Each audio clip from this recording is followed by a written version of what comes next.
for the new Berry Sweet and Summer Heat menu. And I am joined here tonight, have the pleasure to be with head coach Robbie Lucas, our Jumpers head coach, entering your 13th season. It doesn't seem that way, but I guess that's pretty close to the number of years. So, How many total, Coach? I think this is year 25 coaching overall in high school, and I think I had 4 or 5 at college. So it's getting close to 30 years of coaching. So you've been there a long time. Absolutely. Head coaching record 106 and 47. That's a 70% winning clip.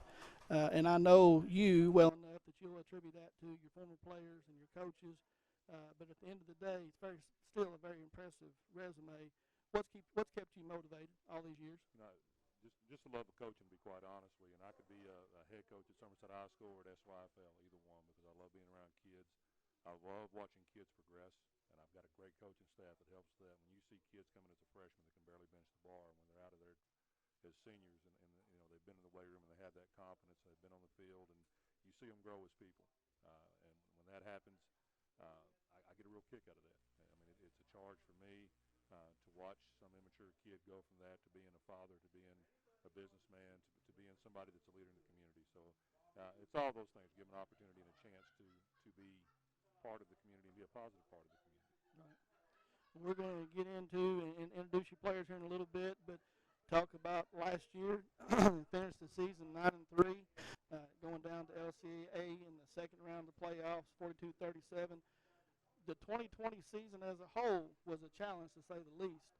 What was the biggest challenge for you guys last year? Having patience with everything that was going on. And I'll be honest with you, with all the tragedy and all the things going around you with COVID and everything.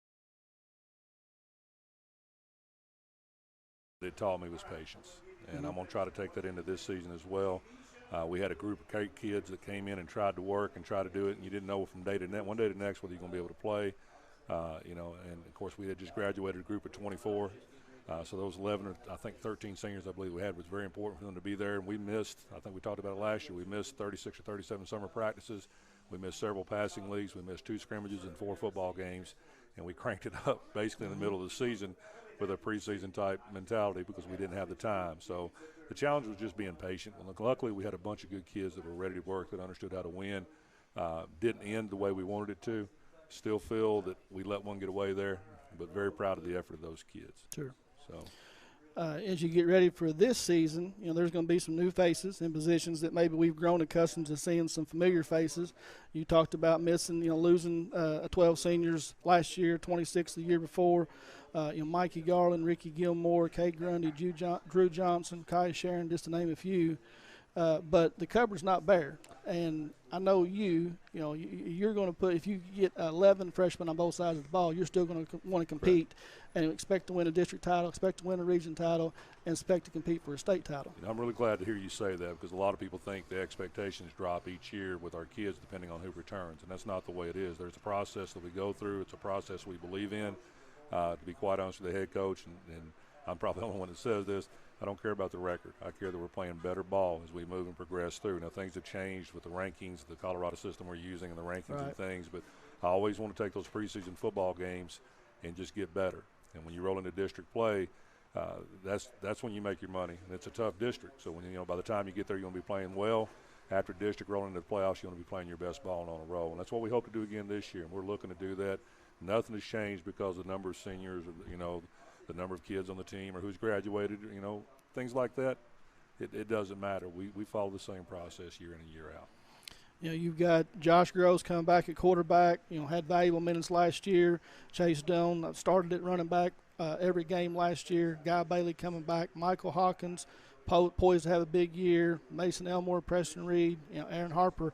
And I'm not trying to steal your thunder. We'll get into all them here in just a little bit.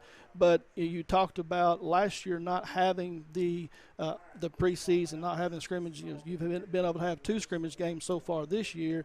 What have you seen so far, and how do you feel about your team going into Friday night? Sitting right now, we have 6 seniors, and I'm very, very proud of these young men. Our numbers have dropped a little bit. I think we still have 42 or 44 on the team as we sit here today. But we had some transfers. We had some people decide not to play. We had some things like that, and good luck to those people. There's nothing but good wishes and will towards those people. But here are the guys that stayed. They didn't cut bait. They didn't run. They're here for us. That's why the process stays the same. The expectation stays the same. Chase Doan, Aaron Harper, Mason Elnor, and Christian Whitus Andrew Gregory and Michael Hawkins are our 6 seniors, and each Right. one of those young men have worked their tail off. They're doing the best they can with the leadership, and they're providing it for us. It is a very young team. Having those 2 scrimmages, we've learned a lot about ourselves, a lot to work on. When you come out of the scrimmage, you'll be extremely frustrated with a few things, and when you go back and watch film, you realize it's not as bad as it was. And some of the things during the scrimmage you were really happy with, you look at and you realize that wasn't as good as you wanted it to be. So the 2 scrimmages have brought out a couple things. Number one, we're thinking a lot, and we're not reacting. And when you have a young team, and we have a young team, they do that. When they learn to stop thinking and start to react to what they see and what their coach do, will be much better. The other thing is the physicality. We talk about it all the time. We always want to be a very physical football team. Right now, this group isn't where we want it to be. Doesn't mean it won't get there. Just right now, we're not where we want it to be. And we've talked about this. In the film, that's all we graded on was effort and physicality this past weekend. And our kids brought it and did exactly what we asked them to do. But you want kids that can get there. The problem is when you have younger kids, I think you and I have talked about this at length before, when you have younger kids, they're a step slower, they're thinking, they're not getting there, they're not sure of themselves. Therefore, you see a lot of arm tackles and things like that, a lot of reaching. Older kids know where to be. They'll put a shoulder on somebody because they're a step ahead of the time because they understand what they're supposed to be doing. And that's what we're seeing right now. It's not because we're not physical, it's because we're thinking a lot. And once we get past that, I think we're going to be okay. Yeah, one of the big things, you quit thinking and just play football, and Correct. It's tough to get them to do that at this point. Well, so we talked a little bit about the seniors, and I've mentioned a couple here. If you want to go ahead, if you'd like to go ahead and introduce your team, Coach, go right ahead. Right now we're sitting with, I think, 13 juniors, and that may go up a little bit because we had 2 or 3 that joined the team this week. So in the first full week of school, we opened up to freshmen. We've had a couple people return. But Hayden Dix had a good offseason for us. Jacob Duarte, Chase Keith that knows will be really nice for us. Grayson Turner, most of y'all recognize him as a track kid that can really roll. He's turned himself into a really good football player. You talked about Josh Gross. Will step up and take the snaps for us. Mason Thacker has transferred over and is starting to show some physicality. Lucas Childers is one of the biggest players we have, 6'4", 250, plays on the offensive line. We need to see him defensively more. Cam Johnson, Zach Cantrell coming back from injury. The lineman we can't wait to get back. Caleb Hall, Brody Williams, a jack of all trades, and Jack Bruner comes back on that offensive line. I'm sure we'll talk about it in here in a few minutes, but he's the guy that comes back with the experience. And, of course, Nate Hart. And that's your junior class, and it's a strong junior class, and it's a good junior class. Mm-hmm. Some of them don't have the experience we needed them to have, but they're going to get it pretty quickly. Oh, yeah. And, you said it is a good junior class, like you said. With 3, 6, 9, 12, 13 kids there, and you have a big group of sophomores, a decent group of freshmen. It's like the cycle, especially at a small school, goes up and down, and you have some smaller and bigger classes. Yeah, I don't think people realize how fortunate we've been over the last few years. We've not had that dip. We've always had, like I said, 2 years ago we had 24 seniors. Mm-hmm. Last year I think we had 13. The year before that I won't say we had 15 or 17. Anytime you have a big senior class, you're almost guaranteed success because that's the group that's been there. And, they've done 4 years' worth of work. They understand it. The coaching staff isn't new to them. The yelling, the film, the practice, everything is there for them. We have a lot of these kids that are doing this for the first time and in earnest, and we're putting a lot on them. We joke in the office all the time. Sometimes you need birthdays and days in the weight room, and those things will come. But right now, the sophomore class of Collier White, Braden McChrystal, Blake Abbott, Destin Bruns, Chaz Reams, Caden Samala, who's had a real good week at catching the ball, did so in the scrimmage. Devin Davis. Yeah. The Gambrell kid, Jason, is a sophomore, doesn't realize how good he can be up front there. You mentioned Guy Bailey. Guy's a jack of all trades as well. Cam Hughes has come along and put a lot of time and effort into it in the weight room, and you can really tell. Preston Reed has grown, leaps and bounds. Big kid, does a really good job in the weight room. Is going to have to be a force for us this year. Rylan Carter, another one. He's put on great weight. We have a new strength coach we'll talk about, I'm sure, here in a few that's done a good job in there, and he's got these kids moving weight around, especially in power clean. I know everybody's impressed by the bench and all that. Mm-hmm. We really like power clean and moving that weight. Cam McCaskill and Tyler Wynn are your sophomores there. Your freshman group, Grayson Gulak, Ethan Rubel, Bryson Condor, Josh Bruner, Hunter Peters, Reggie Smith, Eli Thayer, Anderson Rubel, Quentin Mobley, Dylan Pittman, Zach Koger, and Grayson Fitzgerald. And there's a couple that have added in. Ryan Thomas has transferred over. We're just getting him this week. Jesse Zaragoza, Isaiah Lewis, and Brody Browning. I hope we've got everybody there. Like I said, there's some flux going on, some kids coming in and out. But that's your team for this year right now. Like I said, I'm excited for the pieces we have and what we're going to put together. Mm-hmm. In the past, you've not had to have a whole lot of freshmen step up and play. Are you looking at this group this year? Is there any of them right now that can come in and help you from the freshman class? You're going to see a few. Josh Bruner's shown some flashes at quarterback back. He throws it very, very well back there. He's got a good good thing about Josh is you don't have to tell him twice. He's very coachable, does a really good job there. We call him Rubel Square. The two Rubel kids are kicking the ball very well. They're doing a good job. They stepped up in the absence of Christian Whitus, who's had some injuries and had some issues going on, has stepped up and really grown there. Zach Koger's a freshman, 5'11", 220, that has saw a lot of time. Does that mean he's ready? No, but he saw a lot of time on the defensive line. That's been really, really good. The Gulak kid has shown flashes. There's several there as you look through it. You're going to see Ethan Thayer's come out to us and really like where he's at right now. The Pittman kid has come out. There's a lot of good players there. They just don't know it yet, okay? And when I say that, I'm not trying to be funny or tongue-in-cheek. Right. They've got a lot going on. You know, there's a lot of things when you get in the huddle. Our offense is a little complicated. It's college-like, so when the calls come in, there's a lot to listen to and a lot to understand. Defensively, we move people around. So it's a change, and I think they would all tell you the biggest thing is the speed of the game. The speed of the game. You know, you've played sports before. When you move up that level, the speed of the game really gets to you. But we've got a good freshman group, and I'm looking for them. I really want to see them in the weight room more, and that's what we're doing. We're lifting 4 days a week. We've lifted before scrimmages. We've done it. We realize how much stronger we have to get. Yeah, and we'll look at some of the positions in offense and defense here in a minute. But, you know, I know that no team would be complete without a good assistant coaches and a great support staff, and you've got a great group here of coaches and support staff. I say it every year, and we're very fortunate. You ask how we're able to keep up the success and keep the fire going because of the people that are around us like this. You know, Coach Swearingen, Jared Swearingen, Moose Swearingen's been there forever as a defensive coordinator, does a really good job. Head coach in waiting at some point. Matt Singleton, offensive coordinator, has again played there, lived there. You know, he understands offense. He does a good job with the running backs and defense. He's just a jack of all trades when it comes to coaching. So very, very knowledgeable. Of course, Coach Hatcher, I think, is starting year 54, 55 coaching. That's invaluable. You couldn't ask for anything better. Lucas Ford is back helping the wide receivers and defensive line. That's a former head coach that is still a head coach on this staff because it's always good to look and talk to somebody who's been in some of the same similar situations you're going through. So having that is a big deal. Everybody knows Castle Hatcher. Castle has done really, really good with our young guys. He is an excellent coach. He's young. He's fiery. You know, he could be the future here coaching for us because he's that good. And it's in his blood. I'll be quite honest with you. It comes natural to him.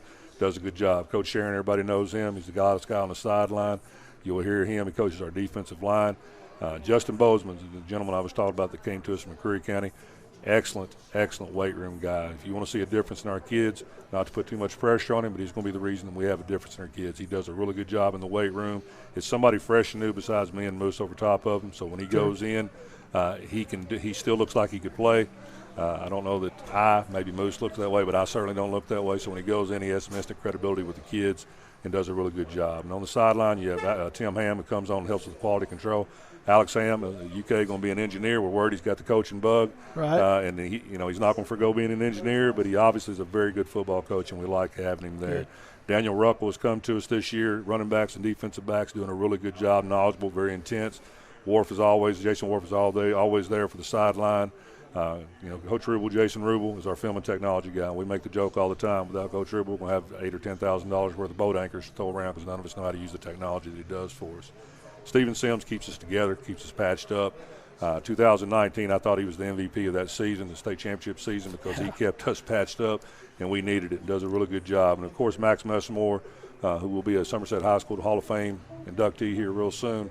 Very happy for Max. Max has been on the sideline with us forever. Great knowledge of the kids, great knowledge of the community, and obviously knows a lot of football. I'll say this and I'll say it again. We could not ask for a better administration than what we have right now.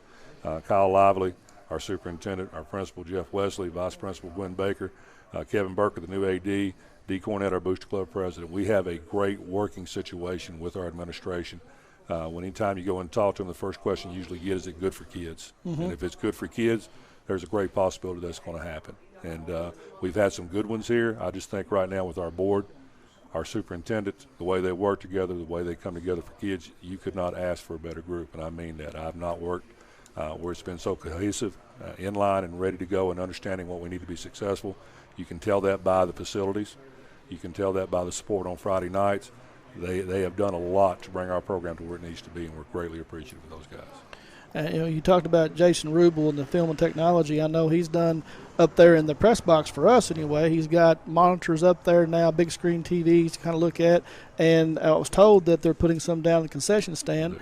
So the parents that are having to wear a concession stand and fans even in line can watch what's going on. They're in the concession stand. They were working scrimmage. Jason Rubel does a great job of making that press box be very, very user-friendly. And it's tough to get people to volunteer to come and sell and do things like that. But when you're able to watch the game and still do the job, it makes a huge difference for us. And we're very appreciative of that and the board for allowing that to happen. I know you mentioned before we sit down here off the air, you and I talked a little bit about some news about Mikey Garland that I know that you wanted to pass along. Mikey Garland is probably one of the best football players I have ever coached. I mean that. When I say that, I'm not talking about at quarterback or at running back or at outside linebacker. He is just an excellent throwback football player. As physical kid as you'd want to get, he'd run through a wall and get up and run through it again. Evidently, they've lost their father today. I'm very, very sorry for Mikey. Your son played here. We take this brotherhood thing seriously. Mm-hmm. When the 4 years is up, that doesn't mean you stop caring or stop loving those kids. And when you see somebody that has to go through something like this that you've been with and shared time with for 4 or 5 years, we just want our thoughts and prayers to go up to the Garland family, let them know that we're here thinking about them, and we're here if they need anything. Yes, sir. So we will, thoughts and prayers for Mikey. Anybody that knows him, you can reach out and hold him in your hearts for this short time, because it's going to be a difficult time. If you've still got time, come on down and join us at Buffalo Wings and Rings for the new Berry Sweet and Summer Heat menu. We've got Coach Lucas here for a little while longer. Then we'll have the other coaches coming in here at 7:10 and 7:50. Position-wise, so we talked to, we talked to everybody about class-wise, but offense and defense. I'd love to start with the offensive line if you Absolutely. would, because you don't do anything without that.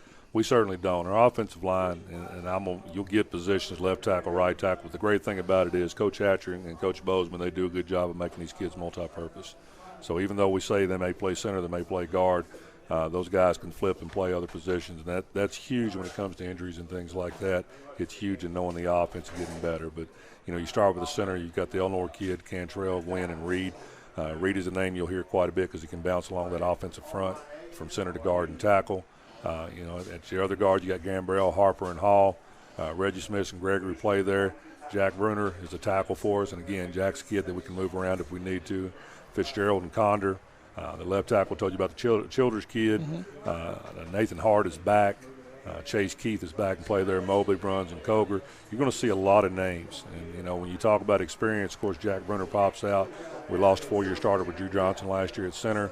So your experience next comes to Jack Bruner, and it goes to Nathan Hart. And those two young men are the guys that have really stepped up. Mason Elnor saw some time last year, has battled injuries throughout his career, but has done a pretty good job. He's coming back from injury now, but has done a pretty good job there at the center position.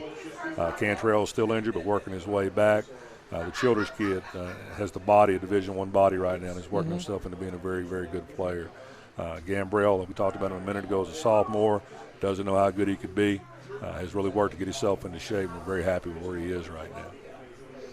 And, Somerset has been known for as long as I've been around this area as the skill position team. But it doesn't go anywhere without the offensive line. But you've got a great group here, a good group of skill position players this year too. We do, and it's young. Like I said, it's the fact that it's young is a double-edged sword. It's really, really good in the fact that they're a clean slate. The other problem is getting them to understand the offense and where they need to be. And today, to be quite honest with you, was our best practice we had offensively in the middle of a rainstorm.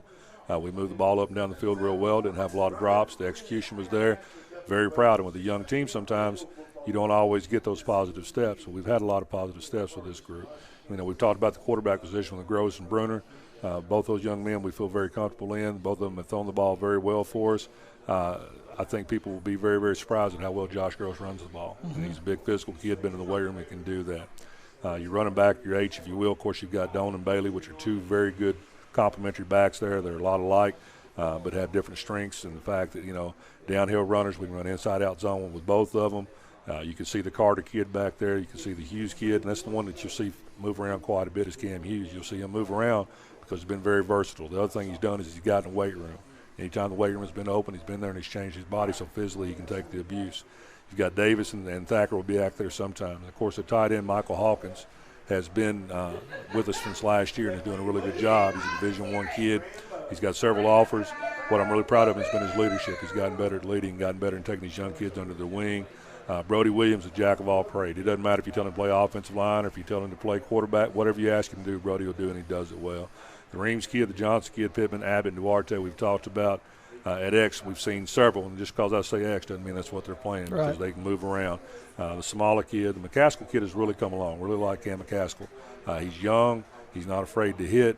When he gets the offense and defense down, you're going to see him start to move themselves up, but he's done a really good job. The McChrystal kid is doing a good job of catching the ball defensively. The other night we thought he played corner really well, so you'll see him a little more there in that. And Collier White's a kid that's come out that I don't know that he ever thought about playing football, but he has now, and I think he likes it, and I think it'll be a good fit for him. Hayden Dick has done a really good job in the offseason of working his body into shape and getting ready to play, catches the ball really well. We talked about Turner, okay, Christian Turner. Right. Grayson Turner. He's got the speed to burn, and he does a really good job of taking the cap off the top of coverage and things like that.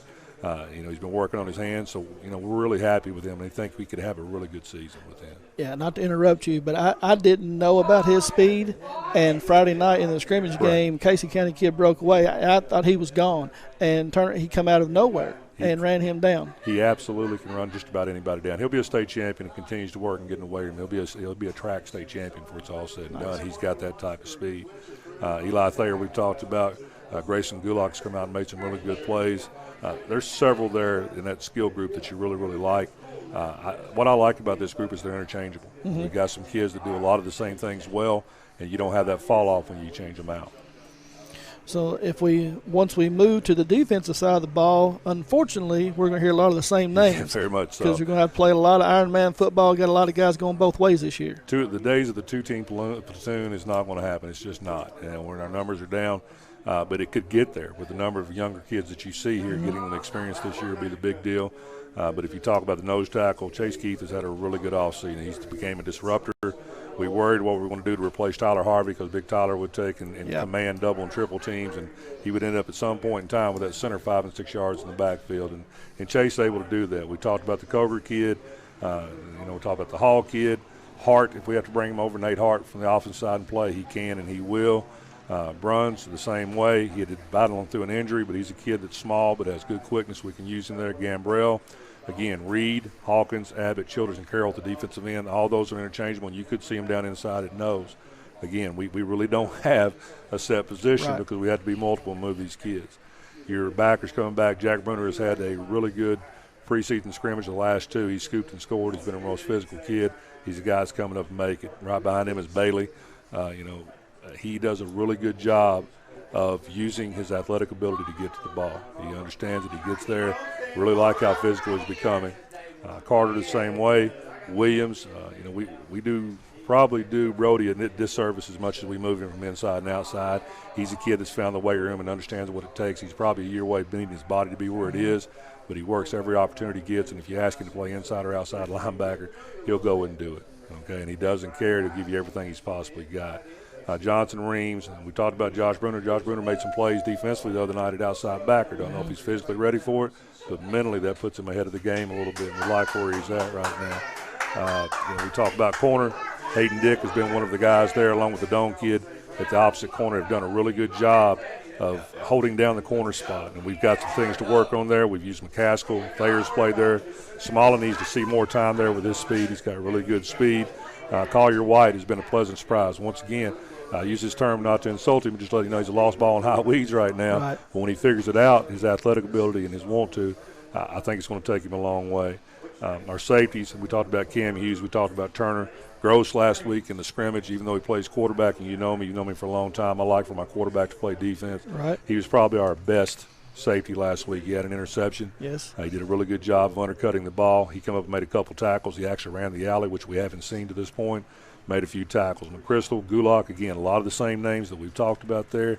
You're going to see and hear again because we have a lot of kids that will be playing both ways. I told them at the beginning of the preseason, don't expect to ever come off the field for any reason whatsoever. You play all three phases, offense, defense, and special teams.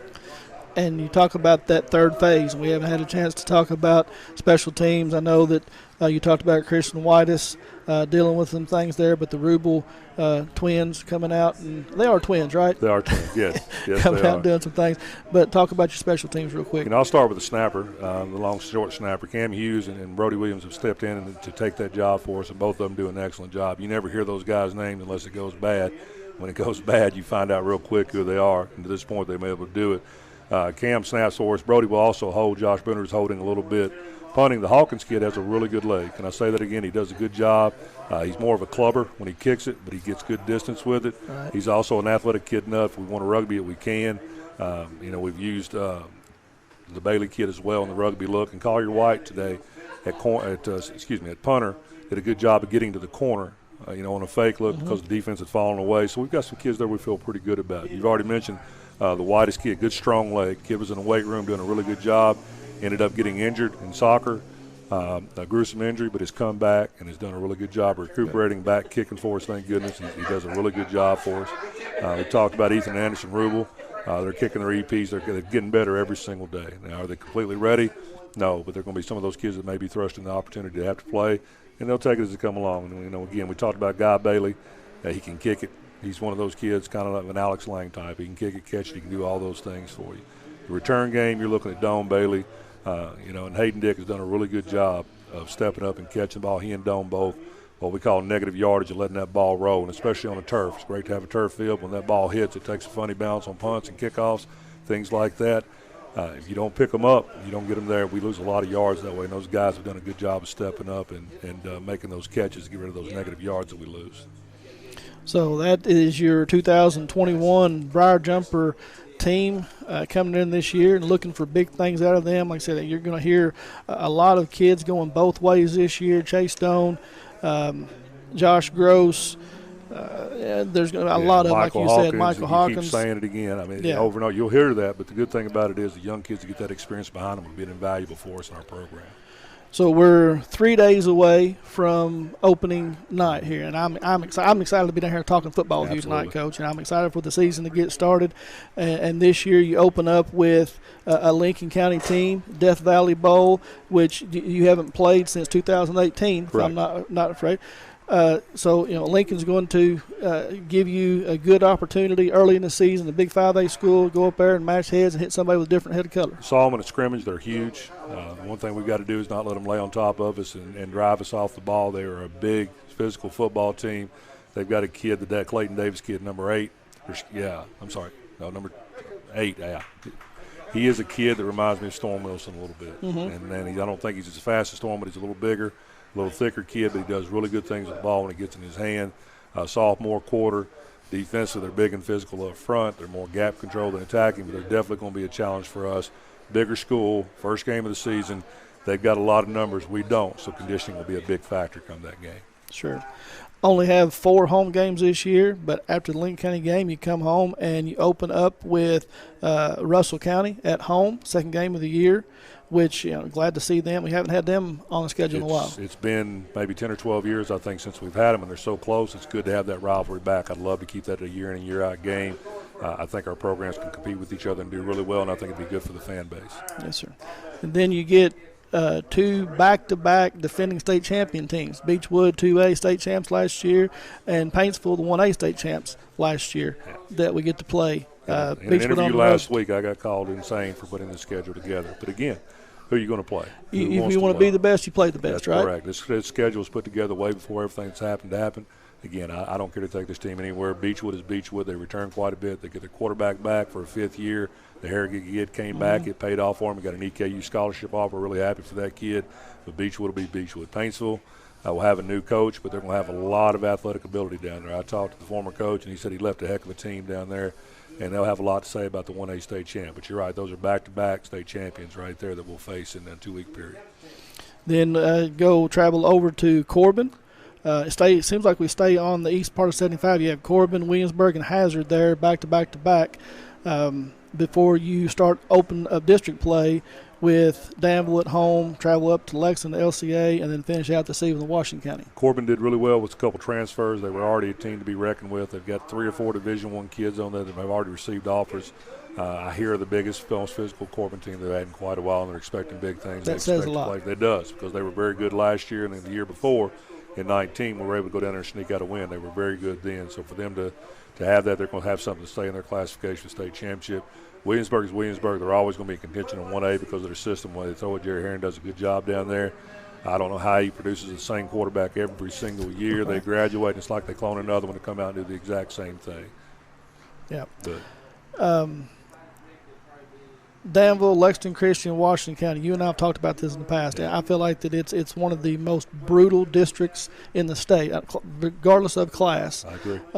And you know, you end up having to play Lexington Christian. I said Catholic a second ago. Lexington Christian, the second round, which a lot of people will tell you last year felt like it was a state championship game. They did, and it did the year before as well. Yes. In 19, it felt like a state championship. It's a very tough district. We've tried forever to get this busted up, not because we don't want the competition. We would still play a Danville. We would still play an LCA, but to be able to get more opportunity for teams to come together in the regional championship and the state semifinal games, where those games should be played, in my opinion. The new system, not a fan of it. I know it helped us in 2019. Still not a fan of it. But, again, we'll play our district games week 7, 8, and 9, and we'll turn around and play each other again the first 2 weeks again. It'll come down to that. And it's tough, especially when you have a Danville who has a new coach right now. And then, Coach Peach will do a really good job over there. His numbers are a little low is what I'm hearing. But Danville always has athletes, always has size, so there's not going to be a problem there. LCA has had no problem in the transfer department. They pulled in some very good players, and they already had very good players there, multiple Division I athletes. Number 20, I think, got an offer from Virginia and accepted it. I think the Moore kid is going to Miami, Ohio. They've got a great quarterback in the Neves kid. I really like how that kid has grown and how well he plays. They have no weaknesses whatsoever. They should be in contention for it, and they're sitting in our district, and that's okay. We're looking forward to playing them. Washington County, would like to tell you a lot more about Washington County, but it seems like every year we try to play them. Last year we tried to reschedule that game 4 times, and it ended up getting canceled each of the times, not due to their circumstances, you know what I'm saying, not because of them, because of circumstances that came up. But obviously a big physical team. Washington County always has good size and good athletes. So that's your district you're looking at there. And before we get into that, we play Hazard. And so that Hazard game has turned into a really good rival. Yes. I'm glad we kept that on the schedule. Hazard will have something they always do to have say about the state championship game. They were a team last year that was down. Nobody really gave them a lot, and all they did was, I think, in the regional championship game was beat Pikeville, who was a 1A contender, if I'm not mistaken. So 4 home games this year: Russell County, Paintsville, Danville, Washington County. Washington County, sorry, that's the 4th one.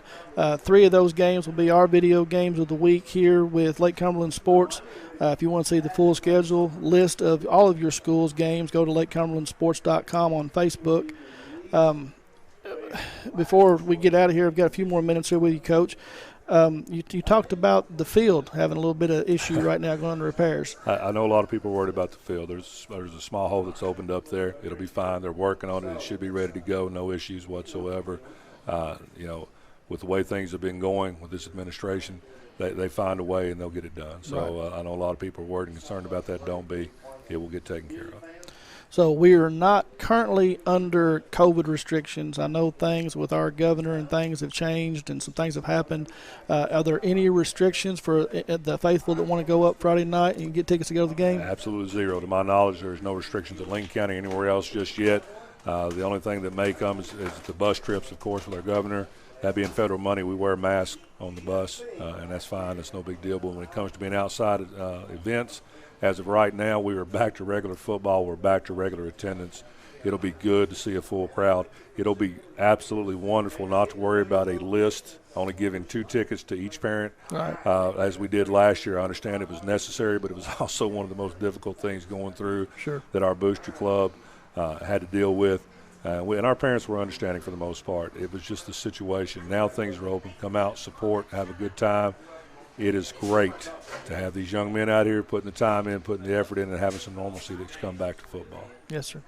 The game is at 6 o'clock Friday night instead of the normal 7:30, so make sure that you don't show up late. If you do, you're going to end up watching Danville and Garrett County and play after us. Correct. So get up there at 6 o'clock, be up there early, be loud, come up and support the Briar Jumpers. Yeah, I really, again, I really appreciate you coming out tonight, talking football with us, introducing the team. It is going to be an exciting year. Wish you guys all the best of luck and healthy, productive season. Is there anything we left out or anybody left out you want to mention, Coach? No, sir, not to my knowledge. I appreciate y'all having us. Appreciate Wings and Rings having us down. This is always fun to come down and do. It's good to be able to talk football with you guys and finish it up. We can't ask for a better group of people to work with, and it's what makes it fun around here. Appreciate you all. Well, so I've been told I need to extend this for about 5 more minutes. We're going to talk about something here. The playoff system, you talked about the way the system is set up right now. Can you elaborate? When's that come back up for a vote? When's that going to change? I think it's already been pushed back through. I don't think it's going to change. I haven't been on the state board. I was on it for a while, the State Coach Association. They've not had a meeting in quite a while. I don't see that changing in the near future, to be quite honest with you. I think it's something that people like.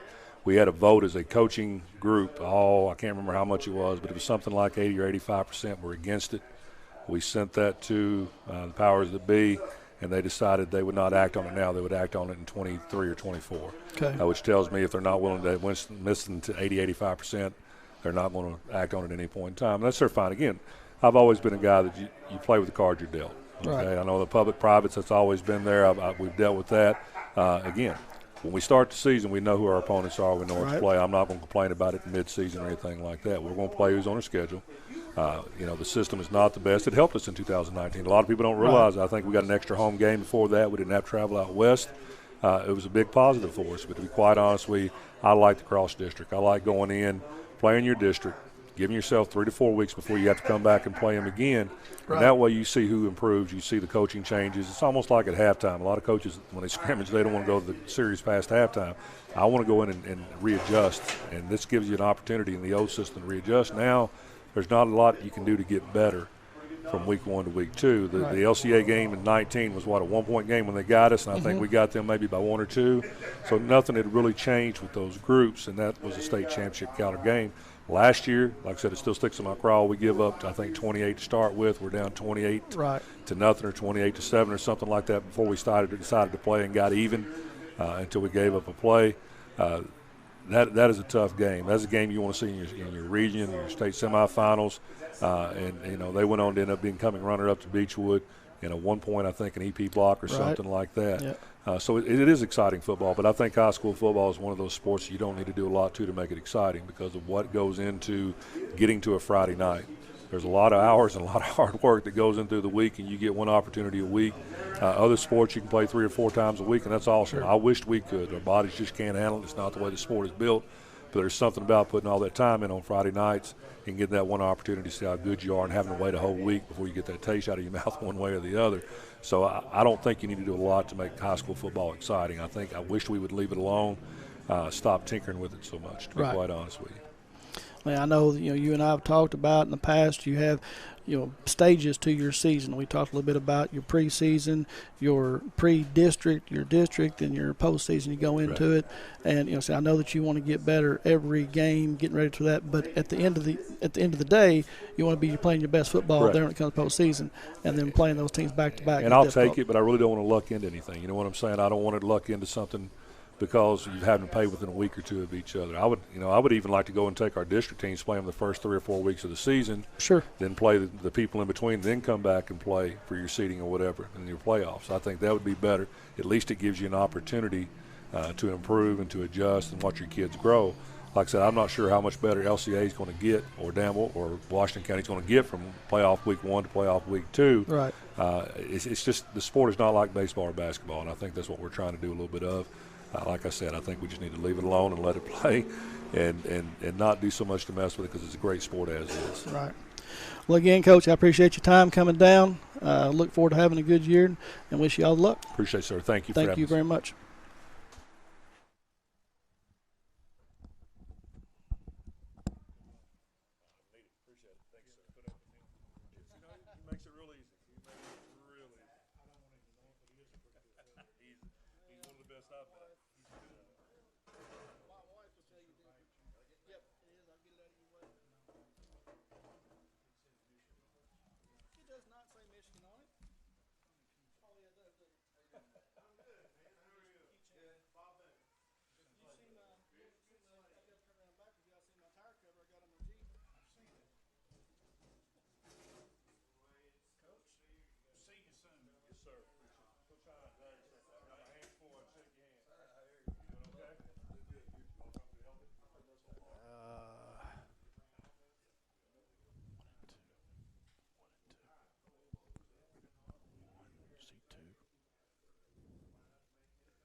You're going to hear something. Sit down.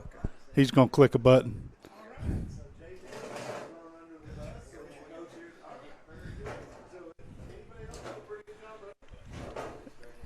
And good evening, everyone, and welcome to Buffalo Wings and Rings. This is Lake Cumberland Sports, our coaches program.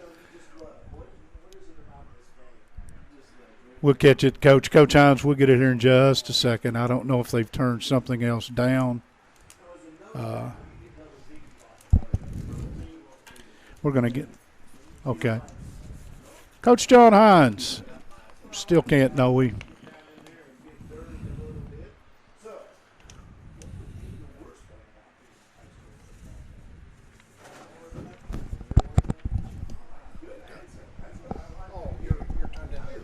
We are turned down in a spot that I'm unaware. That's called a technical difficulty. Error me, not baseball, Coach. Once again, the Coaches Show from Buffalo Wings and Ring on the South Highway 27. Glad you could join us. This is Lake Cumberland Sports, and we are, as you said, the middleman in this program, and I'll go ahead and air your gripe. We'll have to figure out what happened there. That's you either go mistake. first or That's last. Mistake number one now, right there. Now your griping's now over. John Hines, head coach of Pulaski County Maroons. Hey, how you doing, man? We're good. We appreciate Buffalo Wings and Rings and LakeCumberlandSports.com and all the people that are involved in doing this show and doing football the way they do and local sports. We appreciate you guys so much. Well, y'all make it happen, and we appreciate you putting up with us. Come join us at Buffalo Wings and Rings if you're out running around for the new Berry Sweet and Summer Heat menu. Good crowd here as we had Coach Robbie Lucas on just a moment ago from Somerset. And we'll wrap this up with Southwestern after Pulaski County. And Coach Hines, we start a new season. Last season we were looking at each other wondering, would they play football? What would it look like? Managed to get a season in. It was different. It was delayed. It was a lot of things. But had an 8-2 season, and I would take from you that maybe you said maybe that wasn't quite all you expected, since you're referring to this team as unfinished. Well, first of all, everybody had to deal with a lot of different things last year during all the COVID issues and things. And I just want to say how much I appreciate our administration at Pulaski County High, our athletic director, Brian Miller, and everyone from Mr. Richardson, the board, all the way down, Mr. McIntyre, principal, because so much had to be done differently and jump through so many hoops, if you will, to even have a season. Right. And they did it because they didn't want to let these kids' season fall apart, and I appreciate them for that. Appreciate for what they had to do, but it was tough to deal with. And proud of our kids that came through it the way they did. We had a very, very young team last year. I think they overachieved in a lot of ways. And but as you said, we left a lot of things on the table.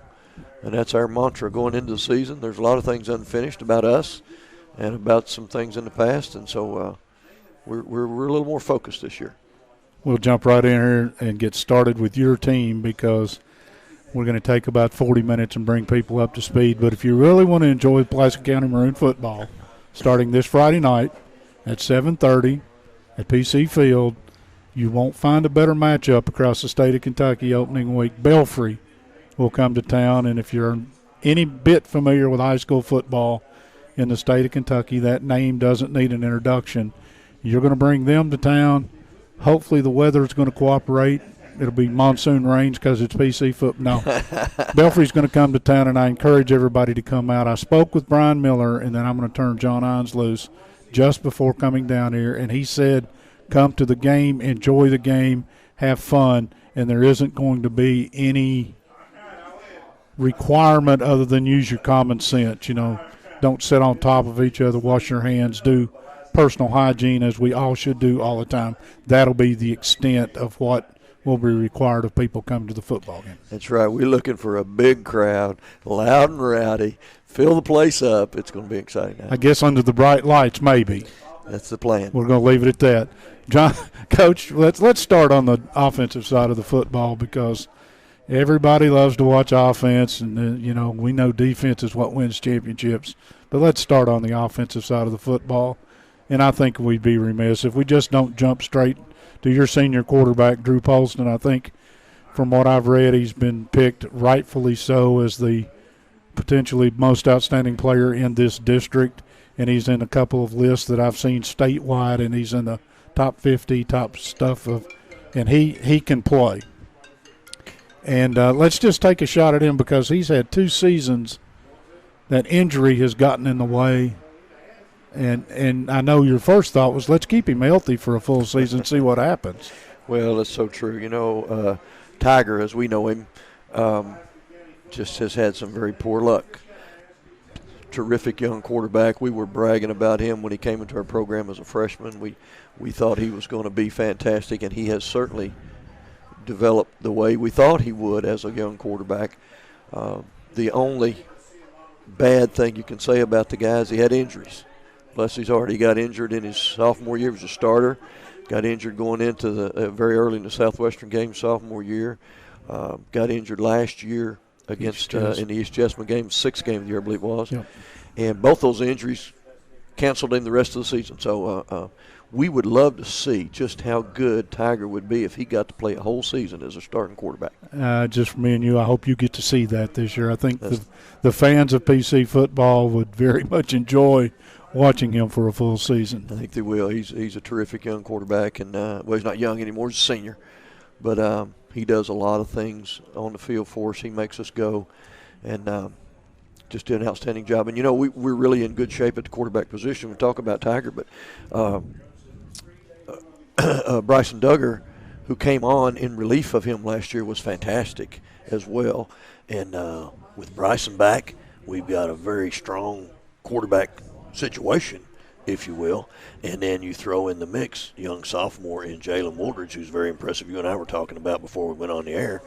So we feel like quarterback position is really as strong as it's been in a long, long time. Those 2 quarterbacks, I go back 20-plus years with you in Pulaski football. As strong an arm, each one of them, as about anybody I can remember that's been in this program. They can both wing it. They sure can. They both bring it full speed and can throw it a long way and very accurate when they do. Let's talk about wide receiver. Obviously, last year, Barrick Williams came on the scene. He was no surprise to anybody else, but he surprised a few people who follow football. But in the meantime, in the spring game this year where he was playing baseball, we got to see Chandler Godby catch about 12 balls in your spring game. And I don't think anybody in our booth wasn't surprised at that either. That gives you 2 veteran, dependable receivers just to start out with. Very well said. Both of those guys are more explosive than you realize. Well, I think when you watch Barrick Williams play, you obviously his explosiveness shows. I think Chandler Godby maybe is a little under the radar in how quick and explosive he is. He can make plays with his feet once he gets the ball in his hands. So we're excited about that. Then you throw in some guys that's been around a long time. Braden Gibson, who's really started most of the season as a sophomore at tight end and has played a lot of skill positions, runs great routes, catches the ball well, and he can make big plays. We mentioned Bryson Duggar with the quarterbacks, and we've been able to utilize Bryson so far this summer in a wide receiver role as well as playing on defense, which we'll get to a little bit later on. But he shows great speed. He's a very good athlete, catches the ball well. And then some younger guys that have come along. Harris Denmeyer has been very impressive. He can play about any skill position. Antonio Palmer, who kind of split time last year at tight end with Braden Gibson. They're both going to be in the lineup a lot of the times this year. And the thing about this group of wide receivers, and you throw in their young guys like Broderick Finley, who's been very impressive so far. We've got another freshman in Braden Ping, senior Nathan Baker, Gavin Atwell, another freshman that's been impressive, Hunter Cordell. There's a lot of guys that fall into that category of those wide receivers. And the thing that I like about them so much is they all catch the ball. That's the thing. When I'm around your practices, we go back a few years. I can remember early in this offense that you had come along with, and you would run some of the drills where multiple balls are in the air at the same time, and the sound of one hitting the ground was rather common. You would hear balls hit the ground, somebody have to go chase it 30 yards. You go to your all's practices, and usually when you hear that thud, somebody's head turns. It's like somebody dropped a ball. It's changed that much. Let's talk about your running backs, too, catching the ball, because both Abbott and Sullivan and others, those guys have got really good hands out of the backfield. They do. Everybody catches the ball very well, and I'm proud of those. Donovan Abbott is holding down a position right now as one of our main running backs. You'll see guys like Cade Sullivan, who had some zip, Cody Nichols that will play that position as well.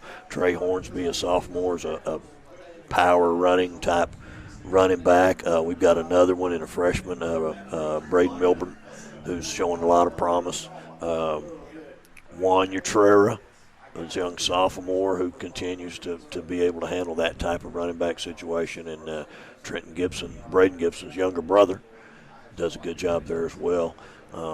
We've been excited about Ethan Idlewine, a young freshman, who shows a lot of promise at that hybrid position we have that Barrick Williams actually plays, which wide receiver sometimes, running back sometimes, a little bit of everything. He's done a great job there. Xander Simpson is a sophomore that shows some explosiveness and really ran the ball well in the Taylor County scrimmage. So he's really turning it on. And Caden Richardson, a sophomore, also see action there. And I failed to mention a couple guys at tight end. I want to get back to the receivers a minute at tight ends. We talked about Antonio Palmer and Harris Denmeyer. Those guys have done a good job. But we've got a young freshman in Drew and Abnett that's been incredibly impressive, not only at tight end but at linebacker. He's going to be a big-time player down the road. Taylor Robbins is another one that can play. Spencer Allen and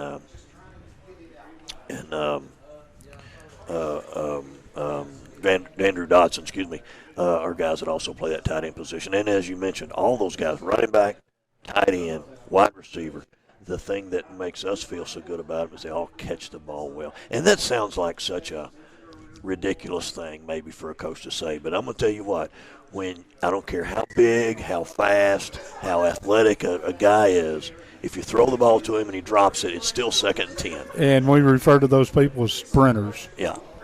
They're not receivers, they're sprinters. That's right. All right, let's get up front. Let's talk about the Hogs. Let's talk about this offensive line. Again, typically your offensive line is a little bit undersized, and this year's going to be a similar story. The 300-pound guys on the edges and the 270 guards and the 260 center, they're not there.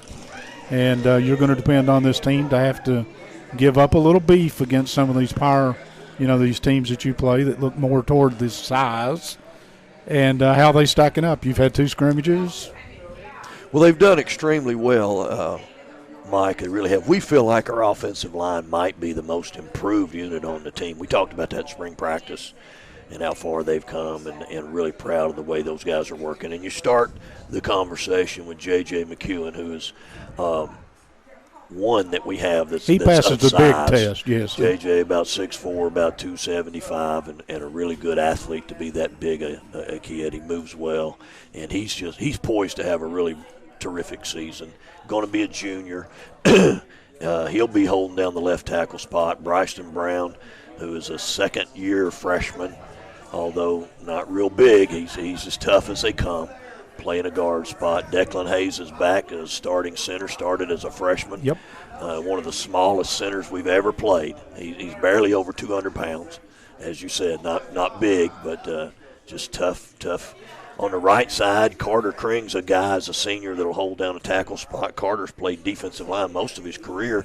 We moved him over to offensive line last year after the start of the season, and he really blossomed there.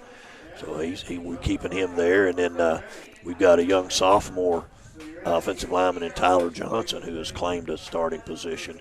And he's a big, strong kid that can come off the ball really hard, a kind of an old-fashioned knock-you-backwards type guy. And so those look like the guys that are going to hold down the 5 spots as we go forward. And behind them, we've got some young guys that have got to learn and grow up, but they're working hard every day and doing a good job. Guys like Mason Hall, who can play center or tackle. Connor Snyder, who's new with us, can play a tackle. We moved Jack McCullum to the offensive line.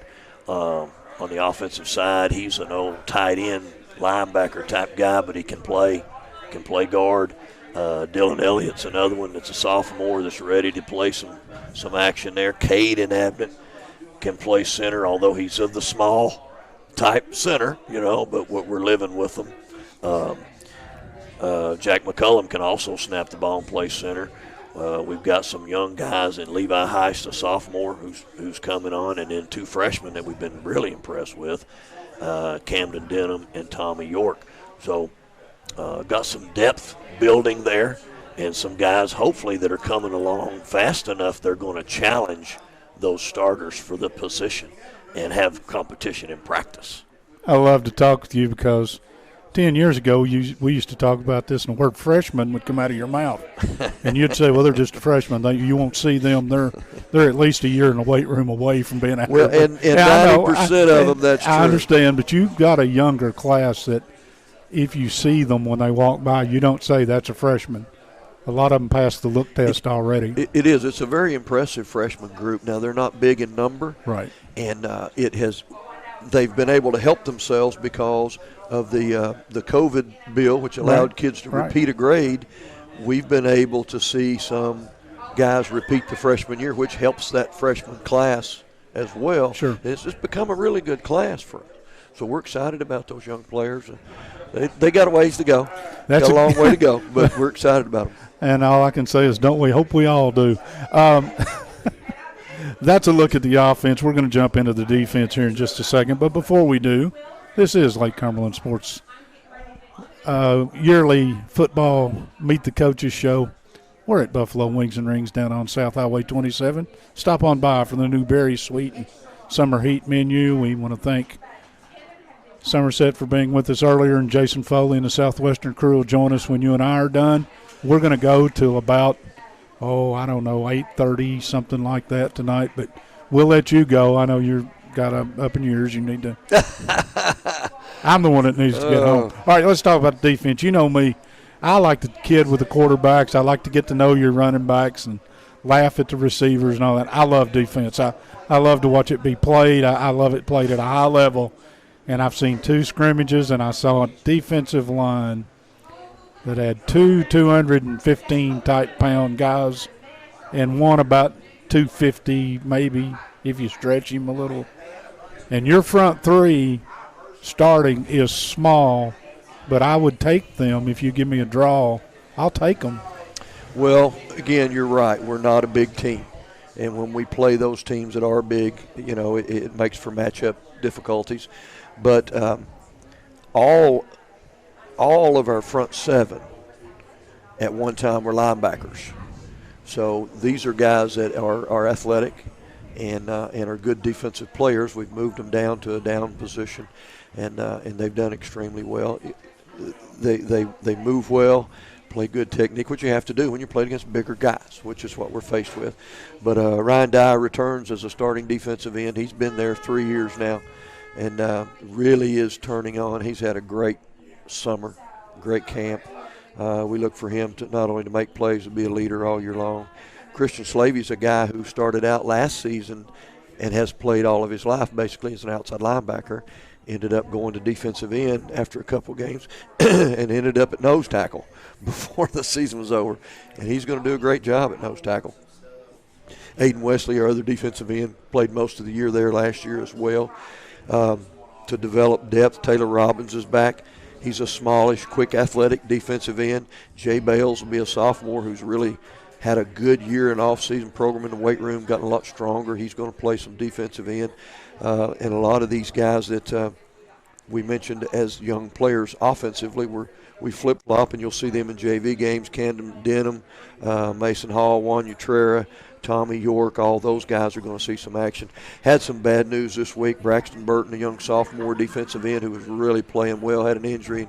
Looks like he's going to be out for an extended amount of time. But all the defensive linemen, as you said, small but athletic. And if we play a good solid technique up front, I think we can be a very good defensive line unit. Now, when you get big on the defensive front, you go get Mr. Brown.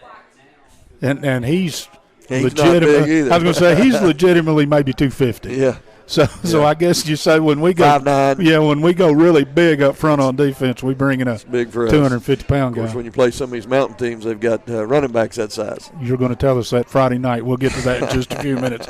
All right, your football team historically the style of defense that you play, this 3-4 that's pretty standard. I mean, I've even learned to recognize some of the things you're doing. Your linebacker position is critical, and they're the guys on Friday night that Paul Wright and keep Paul and his father-in-law in your prayers. Just a situation, it's nothing that we know of that's bad serious, but just he couldn't be with us tonight. But the linebacker position, they're the ones who we call their name a lot by design. That's how this defense is built. That's true. It should be. Those are the guys that should be making plays. You lost a guy named Cox out of that group who wrote some records. Yeah, he's playing Big Ten ball But you've got some guys that can fill the bill. Well, as I said, we're a young team, and we still are a young team, but the young guys have gained some experience. A guy like Jericho Dixon, who's going to be a junior this year, is a returning starter as an outside linebacker. Leighton Abbott is a junior, returning starter as an inside linebacker. So they've got experience, game experience, even though we're still fairly young. James New will be a junior. He's claimed a position and doing a great job there. Trey Hornsby working in an outside linebacker position. Connor Haste as well is a guy that shows a lot of aggressiveness in playing that outside linebacker position. Ethan Idlewine, we mentioned a freshman who's done a great job, and then Drew Abnett, the other freshman that's done a great job. One's playing inside linebacker, one outside linebacker. Don't be surprised to see them on the field. You know, they're proving that they're about ready to go. Dylan Elliott's coming along as an inside linebacker. Jack McCullum, I mentioned before, an inside linebacker. Samuel Whitaker, Braden Milburn on the outside, Spencer Allen, and even Brock Green, who's the smallest of the bunch, shows a lot of spunk and doing a great job with all those guys. So those are the ones that we count on to make plays, even though we are a very small group of linebackers. They move well and they tackle well, and so our key with this front seven being small is to be on the move, play good technique, and get a lot of people to the football and gang tackle. And it might not, if you just look on paper after last season, it might not look like you had all that much experience coming back in a secondary. But in a secondary where you may allow, Williams to be a part of that on occasion and Duggar to be a part of that in the secondary and guys who are on the offense some. But when you go to looking, that secondary has got a lot of names in it that have taken quite a few snaps for you. Well, they have. We basically returned 3 starters from last year in Cade Sullivan, Brady Kane, and Cody Nichols. So 3 of the 4 positions that have a lot of experience. You add Bryson Duggar to that group, even though he doesn't have experience as a cornerback, obviously has played a lot of football. And he's a good-sized kid. He's a good athlete. He runs well. He's smart, and he's done a great job. Jacale Brown is new to our team, moved here from out of town. Yes, and I've not met him. Is it Jacale? Jacale. Thank you. Jacale has battled at that cornerback position. He's a small, quick, good athlete and has played very well at corner. Xander Simpson, Logan Godsey, again, 2 sophomores, not big, but they play hard, and you'll see them in action at the cornerback position as well. Gavin Atwell has been very impressive as a freshman corner. Had a hit that got the Hammer nomination in the first scrimmage, so Gavin will bring it to you. In the safety position, Nichols and Kane, as I mentioned. Also, Barrick plays a very good safety. We got to see Braden Ping, who's a second-year freshman, doing a great job. Played in the Taylor County scrimmage at that free safety position. Harris Denmeyer, who I mentioned offensively, is a good athlete and can play any secondary position. He's a guy you're liable to see show up anywhere on the field just because he's a football player. Freshman Broderick Finley shows a lot of promise as a safety. Hunter Cordell, Landon Brown, Cade Richardson, Gus Corneo, and even senior Skylar Sharp, who's back for his senior year as a cornerback. So we've got a lot of guys that are ready to battle for playing time. So experience, yes, in the secondary, but yet a lot of guys ready to contribute. Wouldn't be complete unless we talk a little bit about the specialty units. They call them special teams for a reason, and a lot of people don't realize a lot of football games, when you get done, you scratch your head and you say, how'd that happen? That team was better offensively and defensively, and somehow they didn't come away with a win. Special teams are huge. I know your kicking game, I think, has been settled, isn't that? pretty much Well, so? there's a lot of it up in the air. Okay, okay. As far as the guy that'll be scoring the points is pretty much said. Logan Corson's back for his senior That's year. where I was going, yes. Yeah, does a great job. He's automatic on extra points. He's got good range as a field goal guy. We didn't really give him an opportunity to kick a lot of field goals last year, but he does have really solid range. He does a great job in the place kicking department. The kickoff duties, we've got a good battle going. Cade Sullivan rather, can kick off and does a great job, and young freshman Ethan Idlewine can do it as well. So those guys are kind of interchangeable right now as a kickoff person. Punting, Trey Hornsby shows a lot of spark as our punter. He'll probably get the first nod going into Friday night. Also, Cody Nichols can punt. Donovan Abbott has shown some spark as a punter. So competition, as I said, going on there. We're excited about that and how that can happen. Snappers are always the key in those kicking games. Xander Simpson does a great job as a long snapper and did that last year late in the season as a freshman. He'll hold down the long snap position. J.J. McEwen can long snap and short snap. So Donovan Abbott's another one that can short snap. Cody Nichols can long snap. So there's a lot of folks that we can plug in when we need those things taken care of, but that's a really tough issue. Holding for the extra point and field goal is a crucial job that you never hear about until somebody messes something it happens. up. Yeah, that's right. Chandler Godby is handling that real well, does that as well. Gavin Atwell's a freshman. Will do that some with the younger guys. Jalen Woolridge, backup quarterback, can do that as well. And there'll be some other guys that will factor in there as we work down through the season. But we feel like we're going to be solid in the kicking game. We've got to do a good job in our cover units on kickoff and punt, and we've got to do a great job in our return units to buy field position. That's where our kicking game is going to be made. One star on that, if I'm not mistaken, Sullivan took one to the house in your scrimmage against Taylor County. Sure did. A really good way to start off, in a preseason game to see that. We had some great returns really in the first you did against preseason game as well, even though we didn't take one to the house. So that's got to be a big key for us, to win field position. You and I talk about that all the time. We've got to do a good job in the kicking game. We've got to win the kicking game to set up our short field, and our defense do a good job, turn the ball over, and then give our offense short field. That's how we win.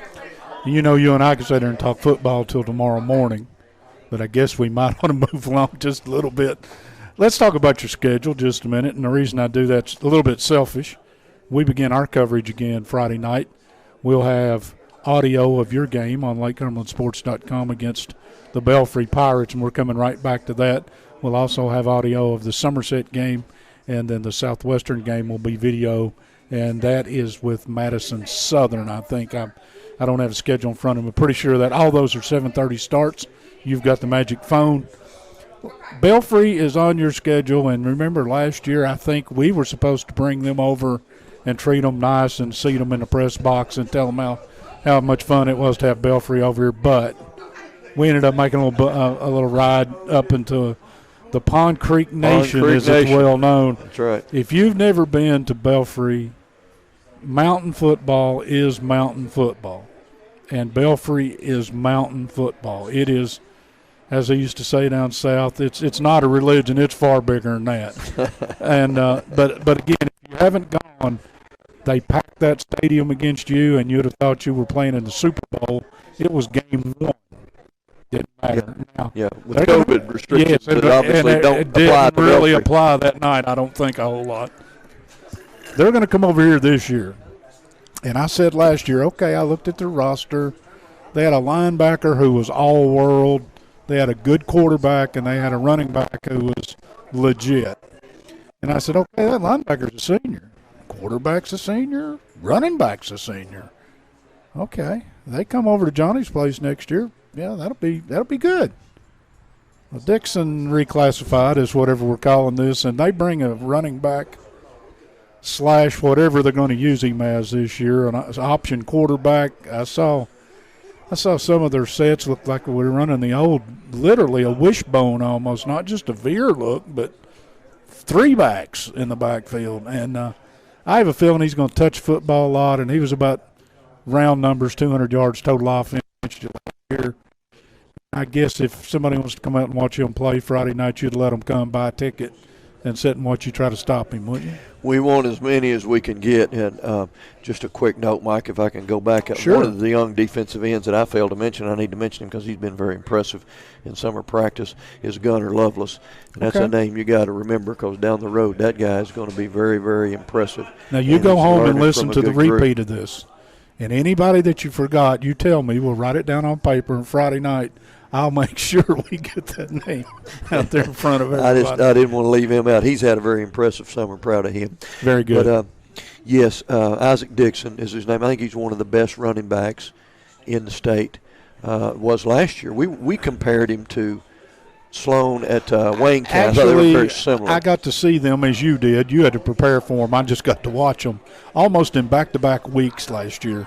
And I said when we got done with the Wayne County game, I've seen two of the best running backs I'm going to see all year, period. Yeah. You know, mark it down. Very much. Wherever I go, I'm Very not going to much. see much better than this. He's a strong runner. Dixon is hard to tackle, very elusive, and then when he gets open field, he's got speed to break it all the way. And I touchdown. think he was insulted because he wasn't highly recruited. I understood, and I think And I you don't know why. I don't either. But you got a guy coming back with what is a major league chip on his shoulder.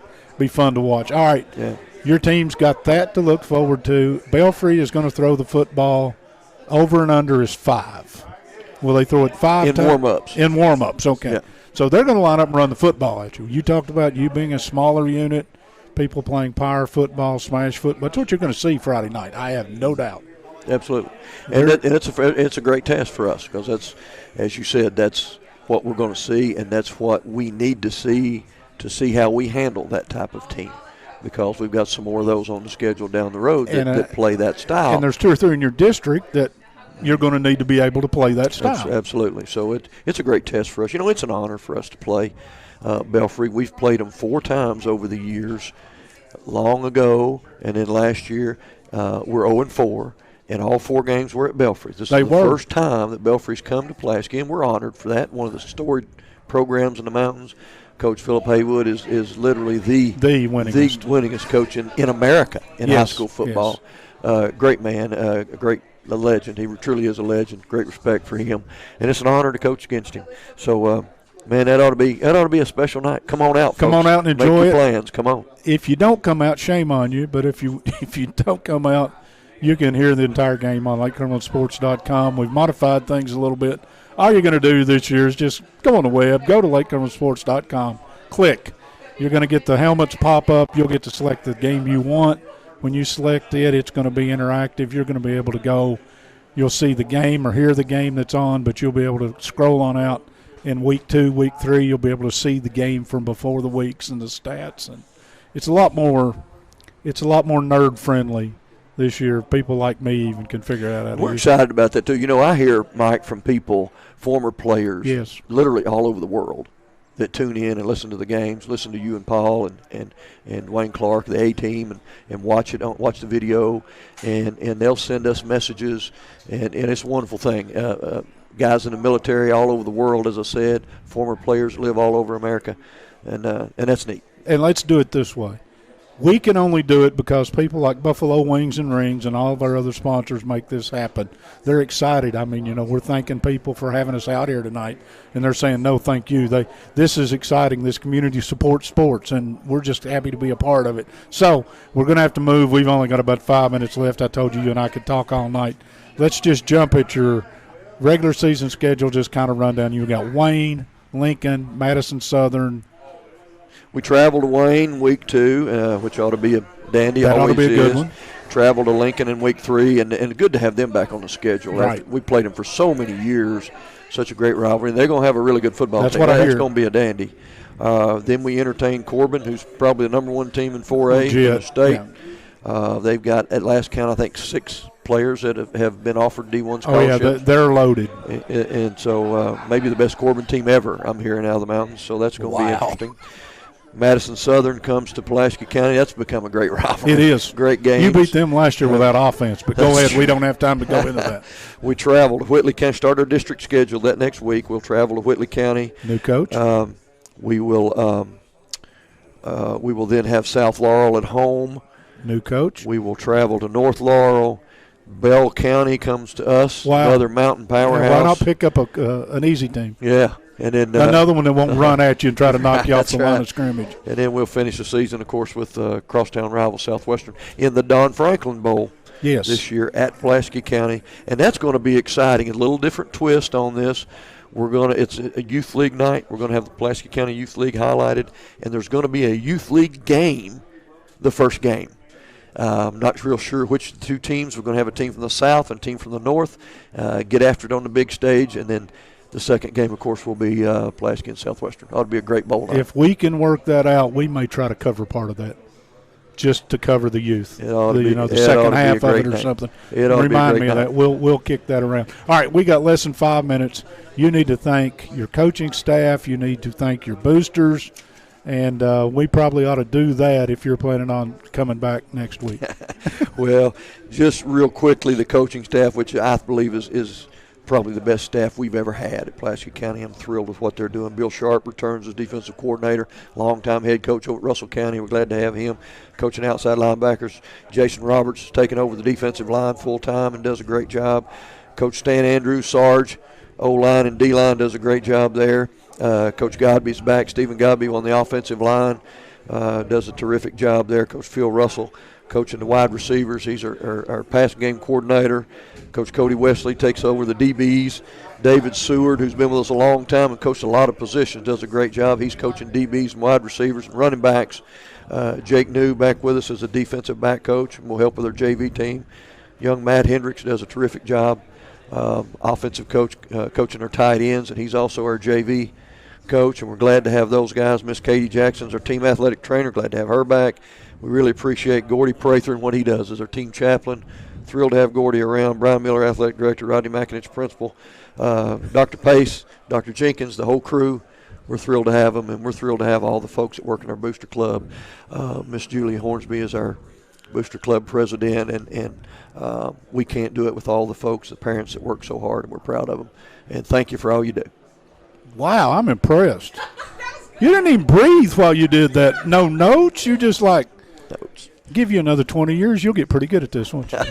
Hey, let's hope we're still around that Let's long. hope. I know. Well, for you, maybe. Let's just. All right, Coach. All I can say is thanks for your time as always. Thanks for the putting up with us throughout the regular season, the highs and the lows. You're pretty straight up about allowing us access, and for all of us at Lake Cumberland Sports, best of luck. We'll be there with you. Smile and good luck this year. Well, thank you. We appreciate you guys. Like I said, appreciate Lake Cumberland Sports and Buffalo Wings and Rings and all the folks that do this, and it makes it fun. As long as Kevin's got a tab, I'm going to buy you something to eat when we leave. I'm hungry. All right. He's John Hines. I'm Mike Kerr. We're going to let Coach Jason Foley of the Southwestern Warriors and two more of our esteemed colleagues, Michael and Josh, are going to step in. We're good if they're ready to go. Coach, thank you. Good luck. See you soon.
If I turn this up, we could.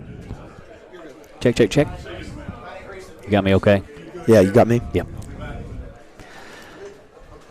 Lake Cumberland Sports Coaches Show. I'm Josh McKinney, Buffalo Wings and Rings. Big thanks to Entrust Counseling Services and all of our coaches, Lake Cumberland Sports family. It's a pleasure to be with you alongside Southwestern head coach Jason Foley. Coach, It's go time, my friend. It's about that time. Finally. It has been too long. It has. Tell you what, it seems like a long time since last December. Boy, it really does. It really, really does. It does in ways, and in ways it seems like it was about a month and a half ago in Yeah. ways. Yeah, it's we've been eager, I would imagine. ever since the season ended. Our coaching staff, our players, our team, we've been very eager to just get this thing going, and a lot of hard work put in the off season. Talking about the off season conditioning that I put a lot of pride in. You did. And our spring practice went well, and then the summer, everything's been good, and we're just excited to get going. That's good to hear. That is really good to hear. Because let's go back and recap last year real quick. 8-1 regular season. You were district champs. Big win over Pulaski County. Always got to mention those wins over PC that in week 2 of the playoffs. You get to Frederick Douglass, as you mentioned, an absolute thriller. Lots of gambling last year, so to speak. It seemed like nearly every single week, you and the Warriors got to that spot, and you made that call. And man, that was such a thriller with Frederick Douglass. I know there's no moral victories. You had them right there. Right there. Oh, yeah. It's we had a lot of tough games last year. Yes, absolutely. A lot of close games. And our guys seem to really find ways to pull things out in the second half, in the fourth quarters. Right. And we always talk about being fourth quarter ready, And you were. That's just a statement that we make almost every day in practice. And, you're going back to the Frederick Douglass game. I don't think many people gave us much of a chance, Sadly. They've always got 6, 8, 10 Division I athletes. And but we believed in ourselves, and that was what was most important. And we had them around the ropes. You sure did. We felt like we was one play away. And, it was – you're right. There's no moral victories, and we want to win. And, I'm never satisfied coming up short. But I think it's been a good motivation for us in the offseason. Has it? And I think, we want to try to knock down that door and get to that next point. And so that's been something that we've been striving to do. And that's kind of that's the credo for this year. No excuses. That's right. No excuses. We talk about getting to uncharted territory. Mm-hmm. And so, I've put that up in our locker room, no excuses, and that's just kind of one of our themes and something that we're kind of basing everything on. 10-2 last year, a solid season. Hard to believe, my friend. You're starting your 3rd season at Southwestern. I know it doesn't seem like in no time since we sitting here for the first interview. Yeah. So it's been good though, and I always think anytime you come into a program, I always think it takes 3 or 4 years to kind of get your culture truly going. I would imagine so, yeah. And I think our kids have bought into what we want to do, myself and the coaching staff, and we're just excited to see their discipline, their commitment that they give us throughout. 16-8. Southwestern 41-14 overall. Getting it into this year, always I'd like to give the option if you want to go through your classes, if you want to go offense, defense, special teams, however you want to do it, to go through the players, the Warriors we're going to see this year. A lot of names coming back. There's so many names, coming back. We've got, which is a really good thing, by the way. Yeah, absolutely. We've got somewhere between 85 to 90 kids participating. Really? A lot of excitement about that. A lot of good numbers. Every class is really balanced. Of course, it was different this year. There was the supplemental year option. Good point. And we had a few kids to do that. So we've got some seniors that's returning. We've got some juniors that'll be juniors again, and sophomores will be sophomores, and freshmen will be freshmen. But starting talking about the freshman class to begin with, that was a group that they had a lot of turmoil last season at the middle school level. They had a lot of injuries. And Coach Jones and those guys, tried to keep them together, but they were pummeled with injuries. But we've got about 25 kids right now, and I think there was 8 of them that stayed back in 8th grade. That's a good freshman class. So we've got a good freshman class. They're green, a lot of them first-year players, but there's some good quality kids and a lot of potential there. And I told them when they come in, I said, you guys are going to make the most improvement than any class. My goal is to make the biggest improvement in any class in the history of the program, because I think by the time they're seniors, I think they're going to make big jumps, Wow. And there's, like I said, a lot of kids that's just not played before that I think will get a lot better with time. Our sophomore class, in my opinion, is our deepest class. It's very deep. I mean, there's 25 to 30 kids in that group. Just in the sophomore class. Just in the sophomore class. And they're just a wide range of talent in that group. That's incredible. I'm talking about from quarterbacks to running backs, receivers, linemen, linebackers, secondary. I just said that's a very well-rounded group, and they're deep. And so we're very excited about that group. That was the first group that I got to watch when I took the job here. They were making runs at the middle school level. And so that group's going to be fun and exciting these next 3 years for sure. Our junior class, it's another good group. Don't have hardly as many in that group, somewhere around 15, 17 in that group. Some really good top-end kids in there that's made a statement already at the high school level, and I think will continue to. And then our senior class, we've got around 14 in that one. Like I said, there's 4 or 5 kids that returned from last year that I think will be great leaders. And so overall, I think freshman to senior, I think we're excited about each and every class. That's those numbers, and you started off by flooring me, 85 to 90 players in the program. It seems like I've said this every year that you've been here, again going into your third year. Those numbers have increased every single year. And I remember at a time at Southwestern where numbers weren't even close to that. Right, and I think honestly, unfortunately we've had to deal with the COVID, and I think without that, we may even have higher numbers. Because when you're in the pandemic and kids aren't in school, we can't walk the hallways and try to get kids out. That's true, and you do that well. And I always put a lot of emphasis in that. You do, and you have to show kids that you care. Absolutely, and they have to know that you want them to play, and that's something that I've always done. All back when I first started coaching, and so I think at 5A football, numbers are key, depth's key, and that's something we put a lot of focus on. And that, my friend, is why players react to you the way they react to you. We've had that conversation before when the Foley chant started years ago. That is why players react to you so strongly and believe in you so much because of that, because of walking the hallways and believing in them and caring about them. Right. Well, I'll be the first to tell you, I'm big on discipline and commitment, and they know, and I push them. I push them hard, and I'm relentless, about things. But the one thing that they know is that we do care about them, and we want them to be successful on the football field and in life. And I think it doesn't take long to know if somebody truly cares. And I think my coaching staff does a great job with that too, because they go above and beyond to try to help these kids out, whether it be trying to get to the next level, helping them academically at school or on the football field. And definitely want to compliment those guys for all that they do too. Absolutely. And that in itself, that's a life lesson. Life comes at you every day. Not to get too philosophical on everybody and get away, from the main topic of this thing, but life's coming at you every day, every single day. There's always adversity. There's always new things, new challenges, right. And we just try to coach them up and get them going in the right direction. Well, offensively, you've got you got a nice. You got a nice offensive line returning. I remember us sitting here last year, and that was a humongous question mark. There was a titanic question mark that we could not fit here at Buffalo Wings and Rings.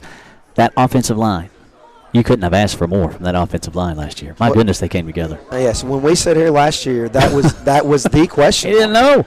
And a lot of people question, will you all have enough up front to get it done? And there was some growing pains early on. There was. We had some young kids. We had, 2 or 3 sophomores starting. I think back to Tyler Russell and Braden Myers. Matt Lloyd was the first time for Southwestern playing. John Poe was the actual returner that we had. And Maddox Mink, that was his first year starting on the offensive line as well. So 4 of the 5 were new players. And by the end of the year, we were very formidable. I think we finished first or second in 5A in rushing. Stout. And, of course we got good running backs, but you have to – it starts with the line of scrimmage. Absolutely. And those guys got so much better, especially at playoff time. They were playing tremendous football. Coach Phelps, Coach Harp, those guys did a great job with the line of scrimmage last year, and I was very proud of the way they came on at the end and got it done for us. That line helps those backs. And when you think about Southwestern, you think about, the handful of backs that you had last year. You've got those guys back, pretty much every one of those guys back this year. I mean, yeah. The question is, Michael Gregg put it, how are you going to get them all the football? That's the question. Are you going to split footballs up? Can you do that? Well, we do have a great crop of running backs. You know, we've got returning kids. You know, Gideon Brainerd, the big bull. You know, and you know, I don't know. Is there anybody that breaks more tackles than he does? That kid, I call him a kid, but he's not. Some of the runs he pulled off last year, my God, I'm still amazed at him. He's fun. He's fun to watch. And he's fast. As you said, if he cocks that head back, he's gone. And you did not lie. Yeah, if he cocks the head back, he's gone. And the great thing about Gideon is now he's ran track, and so he's gotten faster. He's gotten stronger, and that's scary. You know, we're excited. He's been to Governor Scholar program academically, a great honor for him. Absolutely. So he's kind of just getting back in the flow right now, but we're very excited to have Gid. You know, he's a once in a decade player. You know, I tell people all the time, I'm going to miss the day that we don't have Gideon Brainerd. I would imagine. Because he's different. You know, you just don't find kids like that. Tanner Wright is back. You know, rushed for 1,300 last year as a junior, and just great balance. Oh my goodness, he can cut so smoothly and so well. Sees the field well. Yep, absolutely. Great pad level. He's been a constant for us for the past 2 years. We expect him to be a big leader, and I think he'll see a lot of time on the defensive side of the ball this year too. And so that's another great back. Connor Crisp. You know, I felt like at the end of the season, Crisp was running the football as good or maybe better than anybody we had. That's a good point.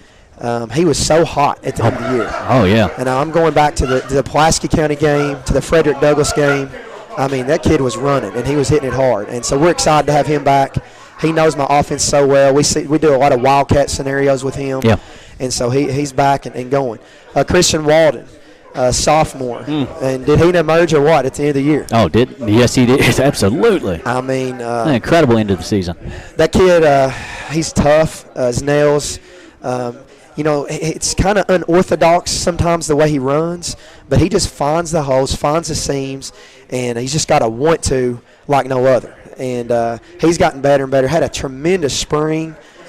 Scrimmages early on. He's had some big runs already, so he's definitely going to be something to deal with. And then we've got Dylan Bland, who's back. And, you know, Dylan was with us for years and years, and he left for a couple years, and he's back. And we're excited. He's electric. He can make plays all over the field, and so that's great. Some great 5 varsity backs, and we've got some young kids, Colin Hibbard, Lucas McKee. So the backfield is good for the future. But going back to your question, these kids are very unselfish. That's a good thing. And I use 3 backs a lot, you know, sometimes 4.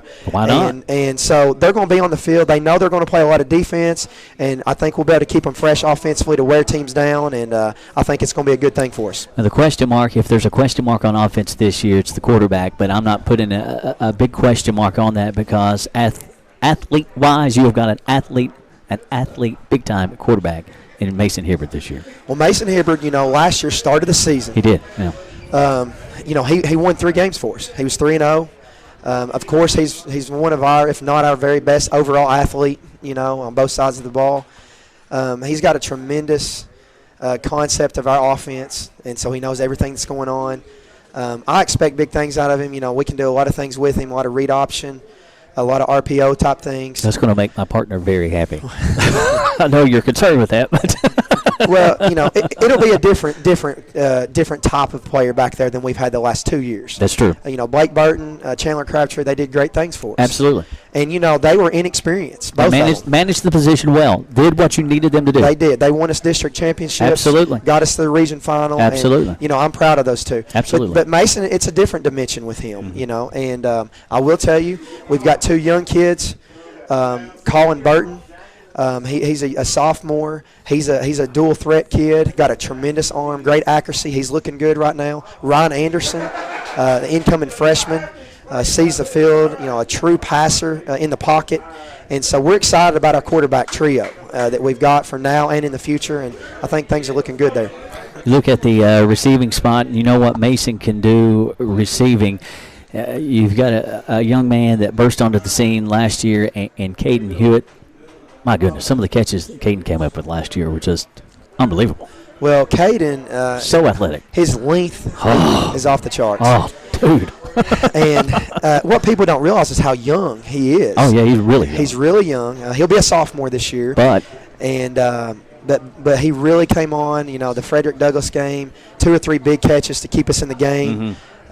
Just a tremendous kid, and he's really strong in the weight room. He's putting a lot of hard work in, and I think you're going to see some big-time things out of that kid for the next 3 years. I know the scrimmage we went to Rock, he already made a nice catch and did some nice things. I mean, that's a good target for Mason to have. Oh, yeah. You know, and they've got a good connection, those two do. You know? They do. That's exactly right. They're good buddies, and they got a good connection, so you'll see some hookup there early on in the year between those two. And, you know, we've got some other wide receivers, too, that's coming on. You know, Justin Vaught's back with us. He's a returner, senior. He's got a lot of experience, made some plays over the years. Some young kids, Jonas Gallagher, who's I think is going to be tremendous. You know, Jonas is just tenacious. You know, he's very aggressive. He's a freshman. But, you know, Owen Campbell, a lot of length. He's going to be like Hewitt. It's going to be long and tall. Dev Patel's a returning senior. You'll see him making plays.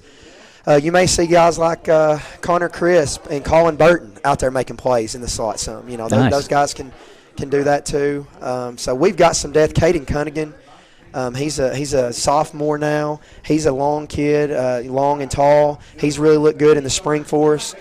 And so the list goes on and on at receivers. You know, we've Aiden Childers. You know, he's another option. And Nathan Vanover, you'll see him some. So there's a lot of good athletic kids, a lot of depth there at that receiver spot. I gave you grief as you came in, and I'm going to put it on the tight ends. If the tight ends don't make catches this year, I put it on you. If you don't throw the tight ends this year, I'm going to talk bad about you. If my tight ends don't make catches this year, I'm going to talk bad about them. Well, gotta have the tight ends. I'm big on tight ends. I've always liked running my offense through tight ends, you know, and we'll do a lot of two tots, you know. I remember seeing that at Rock, yeah. Brody Perkins is a returning starter for us. Brody's had a great offseason. That's good. Went to some camps, made a name for himself. He's got the body. He works tremendously hard. Smart kid, and nobody's going to outwork him. And so he's getting better and better. Cody Harmon, who, you know, does big things for us on defense, but he's a big body on offense that can make plays, catch the football. Brandon Jones, he's a senior. He's got great hands, athletic. He's had some injuries to deal with early on right here, but I think he's back now, and it may take him a little time to get back in the swing, but we'll get him going. Veer Patel, another tight end. Owen Ashbrook. So we've got some tight ends, you know. We got several of them that we can make plays. And so we're definitely going to try to incorporate those guys in our offense and get them going. Appreciate you much for that. Tight ends, it's on you. Scoring-wise, and going to wrap up the offense with this, it's nice to see, doing my homework for the coaches show here tonight, are back for the season. Yeah. That is a really good thing. Well, you know, we've got 10 of 11 kids back that started last year that's back with us. That's nice. And so that's some experience. And like I said, it all starts up front. You know, they will lead our team. I've told them we will go as far as that line of scrimmage takes us on both sides of the ball. Yeah. And I think those guys are doing a good job of stepping up and doing that. But we're definitely excited. We hope that, you know, we can get our offense going early in the season and make some big things and put up a lot of points. Lake Cumberland Sports Coaches Show. We're live at Buffalo Wings and Rings. Humongous thank you to the great folks in Entrust Counseling Services. Thank you for joining us, visiting with Coach Jason Foley, Southwestern head football coach. Coach, switching to the defense, that House of Pain defense this year, you know, I think the biggest question mark, I guess that's the place I'm going to start, the biggest question mark defensively is the linebacking core. Right. Am I mistaken in that? No, you're right. I mean, that's, you know, we lost. And that's odd. We lost some kids defensively. It was big time. You know, Rowan Pennington, Dylan Asher, Ian and Ethan Ware. Yeah. You know, those are four good football players. Absolutely. That we lost last year. And so, you know, we've got some good young kids, you know, bright future. But the big thing right now is they don't have a lot of experience, you know. So you're going to see 2 or 3 linebackers on that field, 2 or 3 secondary players on the field that's not played a lot of varsity football yet. We may have some growing pains early on. I fully have confidence in them, and I think by the end of the season they'll be right where we want them. But early on, you know, we're going to have to figure it out. And, you know, in our preseason scrimmages, you know, Coach Payne and the staff, Coach Cundiff, you know, they've been working 3 to 4 groups of linebackers, just getting a look at them all. Wow. You know? And we're seeing some good things. We're seeing some things that we got to improve on. But we're confident in what we can do. And but I think early on that is the question mark, and we got to figure it out. This may be a question, but if you're going to have inexperience on the defensive side, you've got experience up front coming back, and you've got a really experienced secondary. Obviously, you don't want to have a question mark anywhere defensively, but if you are, is that the place you want to have it? Maybe. I mean, it just You depends. don't want to have it all, I understand. Right, you but don't. A lot of it depends on the opponents you play, if they're run-oriented, pass-oriented, and Makes things sense. like that.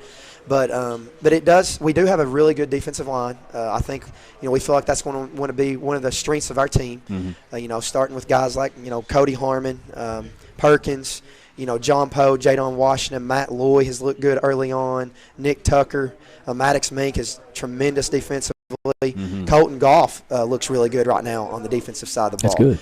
And so, may get some action from Cooper Garment. He's a big kid that's new that can fill some holes. And so we got a really strong D-line, but we'll see. Our linebacking core, just some youth there.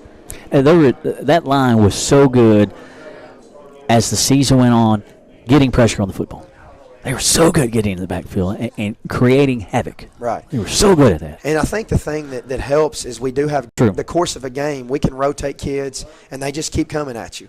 And so I think that's something that we'll hopefully see this year as well, because we did lose Dylan, but most everybody else is back. And so we think we can make some plays, make it hard on offenses with our defensive line. Well, there's no doubt that will happen. And, you talk about that front, the linebacking core, then you go to the secondary. That secondary is tremendously experienced.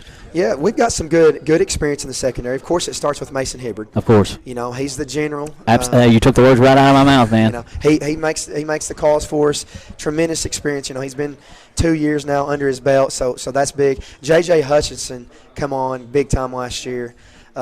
He's dealt with a little injury here early on too, and so we do got him back. But again, like Brandon Jones, it may take a little time, to get him going and get him going strong. But you'll see Dylan Bland in the secondary. Tanner Wright's been taking some secondary. Owen Campbell, he's a sophomore. He's looking really good. Jonas Gallagher. Jonas is, like I said, offensively, he's just a hitter. Christian Walden, you'll see him a lot in the secondary. Valor Pennington. We think that Nathan Vanover and Caden Hewitt will play some there as well. And so those are all kids that can make plays. They're young, but I think they'll get better as the year goes on. And like you said, we do have about 3 or 4 that's got quite a bit of experience there. You mentioned those names, and a lot of those names were running backs in your secondary, and you may mention, Mason Conlon, the plays on defense, of course, quarterback on offense as well. Athletic-wise, I mean, that's a heck of a secondary. It is. We got a lot of potential there. A lot of speed. A lot of speed. Like I said, 3 of them's got a lot of experience. And so I think, we just get those young kids, give us some depth. We'll be good. And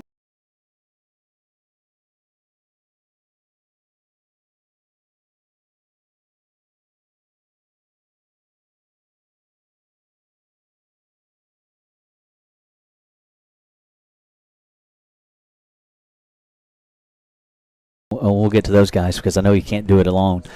Special teams, always an integral part of any contest. What are we looking this year? Special teams.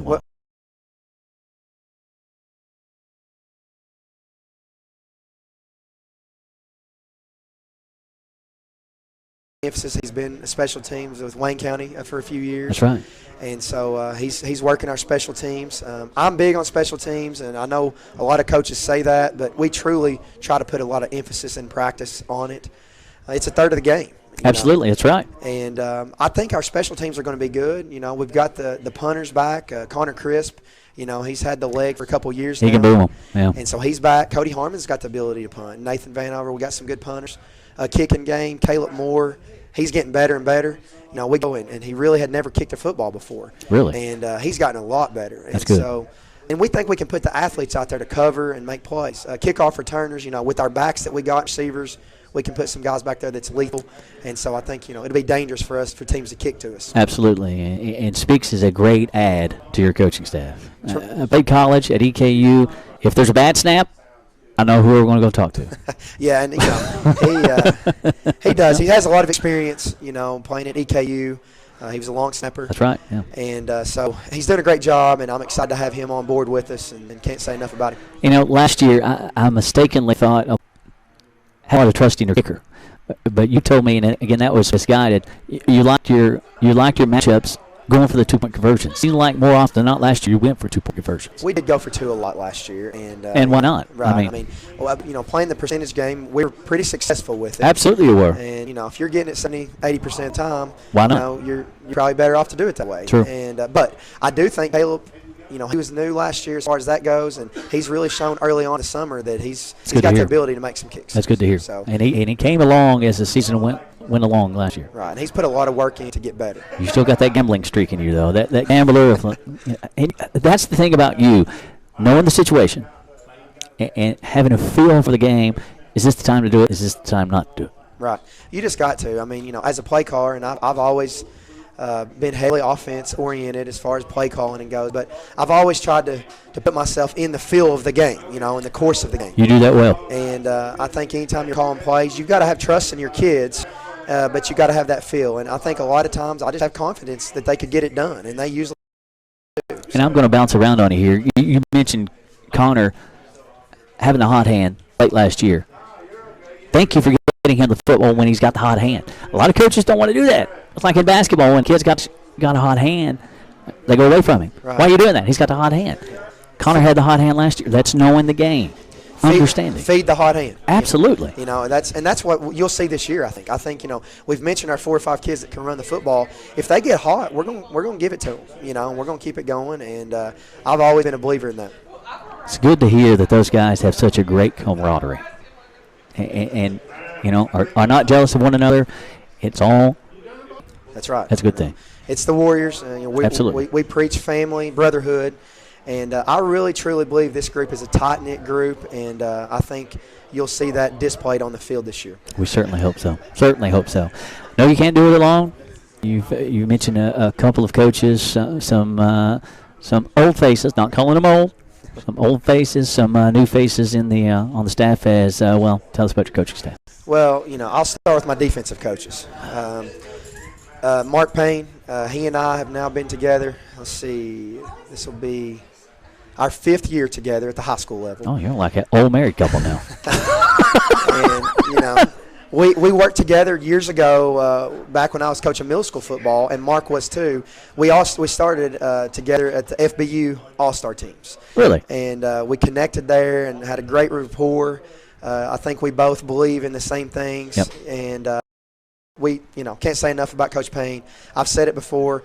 He's one of the best schemers from week to week that you'll find. Absolutely. And he puts a lot of time into film. He's very analytical about things and puts our kids in great position. So he's our DC.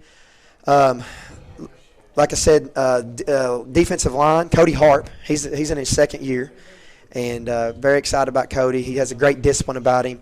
He's a lot like myself. He loves the weight room. He and I have a lot of things in common. And so I appreciate everything that he does, and he's really got a good defensive line. He gets them going. Mark Cundiff, linebackers. Coach Cundiff and I coached against each other years ago.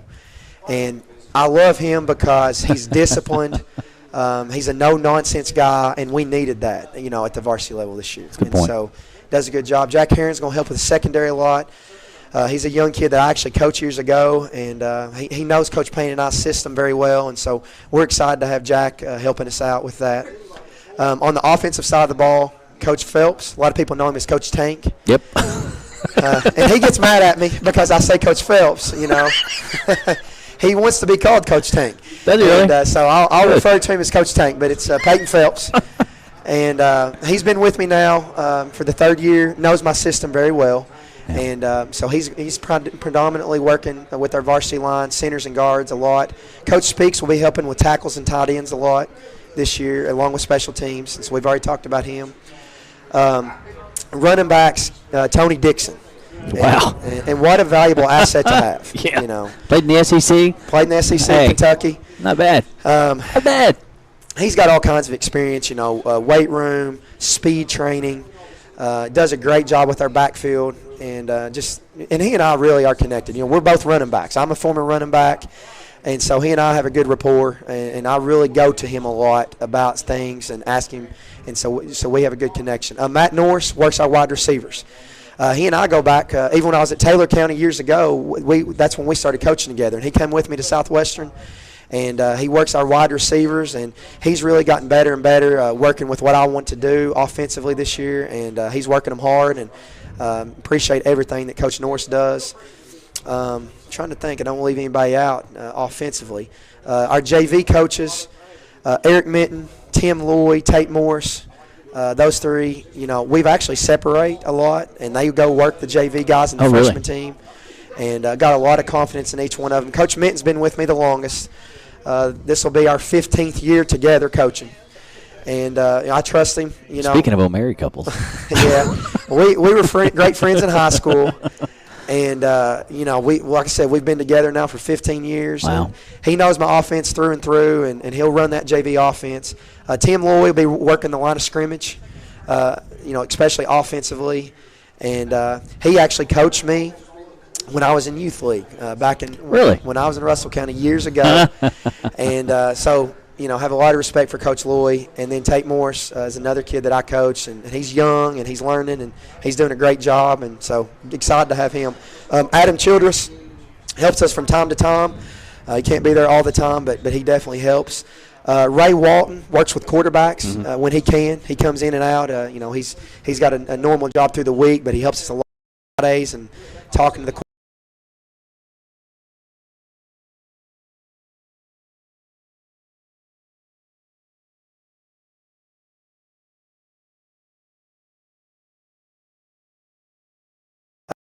former quarterback at Temple, and but he does more than quarterbacks. He just is a great mentor for our kids. He and I probably talk after practices more than anybody about the day, about the week, and I really lean on him for guidance, and so he does a great job, and I'm excited to have him with us more this year and full time. All of that, sure. I mean, that's invaluable, whether it's all the years together or it's the college experience. I mean, all of that is invaluable. It's absolutely invaluable. Right, and, I think this being our third year together, and I know all of them haven't been here, but we're just getting better as a coaching staff. Absolutely. Anytime that you're together for a while, your coaches are going to get better. Yeah, you're right. And you're going to learn each other better, and how you don't have to deal with the turnover every year and all that, mumbo jumbo, yeah. Right, so I think we've got a great coaching staff. I appreciate everything they do and their families, and I know that their wives and significant others, have to sacrifice a lot. Football widows. Football widows, and it's something that when you're a football coach, you don't do it for the money. You do it for the love of the game. Absolutely, and for the kids. Absolutely. And those guys sacrifice a lot, and so I thank them for that. Quickly running out of time, I want to talk about, I know you want to thank the administration and your booster club as well. Without them, your job would be exceedingly difficult. Absolutely. Starting with the booster club, Nick Hibbard, he's over it, Marianne Perkins, Charlie Russell, they do a great job. Can't thank them enough. Our administration, Coach Alex Eaton, he and I've really got a great relationship. I appreciate him. Tony Kress, Mr. Butcher, and then Mr. Flynn, Mark Flynn, his new principal. I did my student teaching under Mark Flynn. Did you really? And, he was one of the first people that I talked to about this job. He and I talked, and I really think a lot of him. I have a tremendous amount of respect for him. And so administration's been great. Can't thank them enough. Coach Flynn, thanks for not scaring him off. Didn't scare you off. Hey, you know what you get. He's a great guy. Absolutely. He certainly is.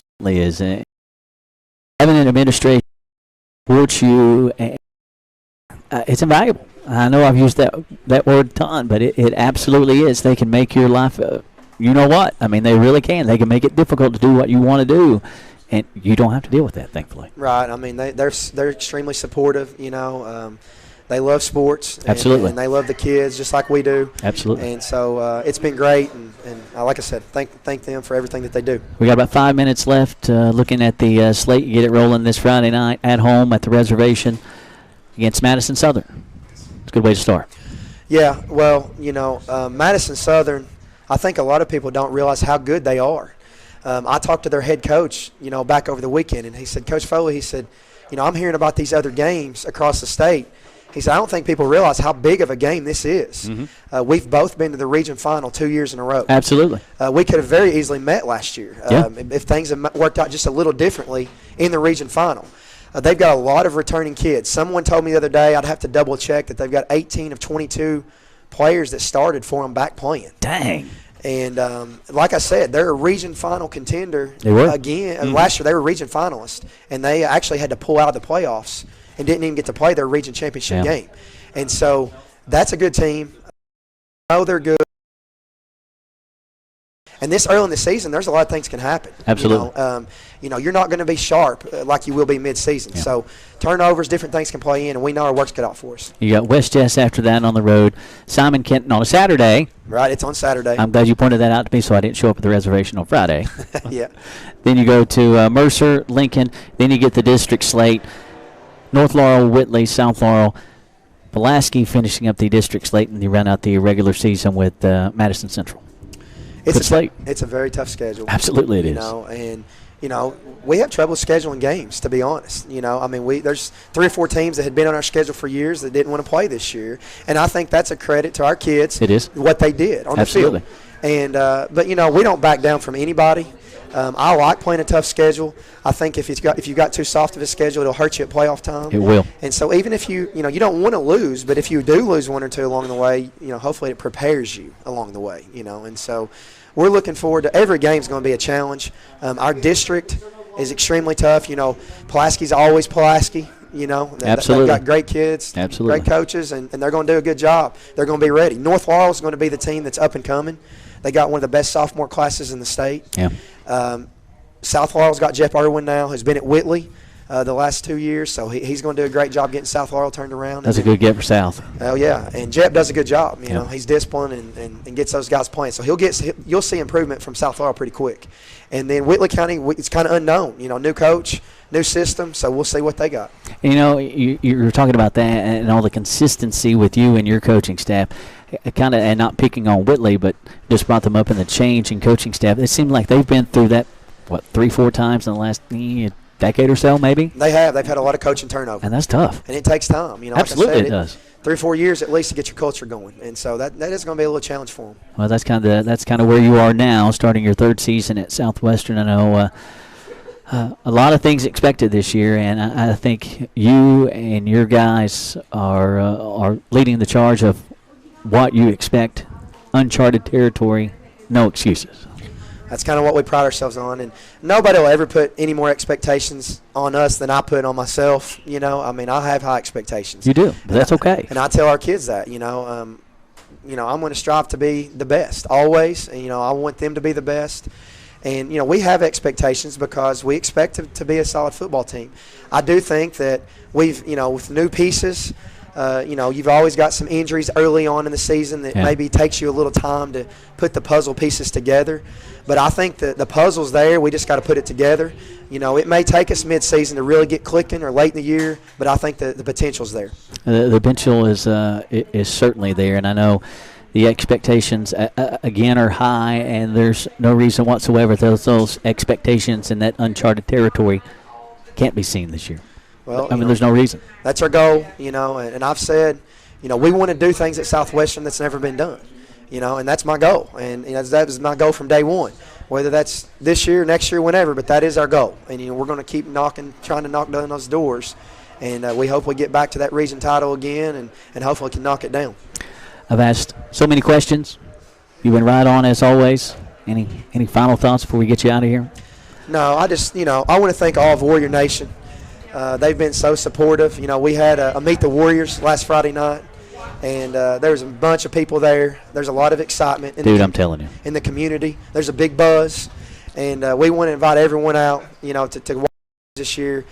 We need those fans behind us, and we want to have a great home field advantage at the reservation, And I want to thank you guys, all at Lake Cumberland Sports for everything you do.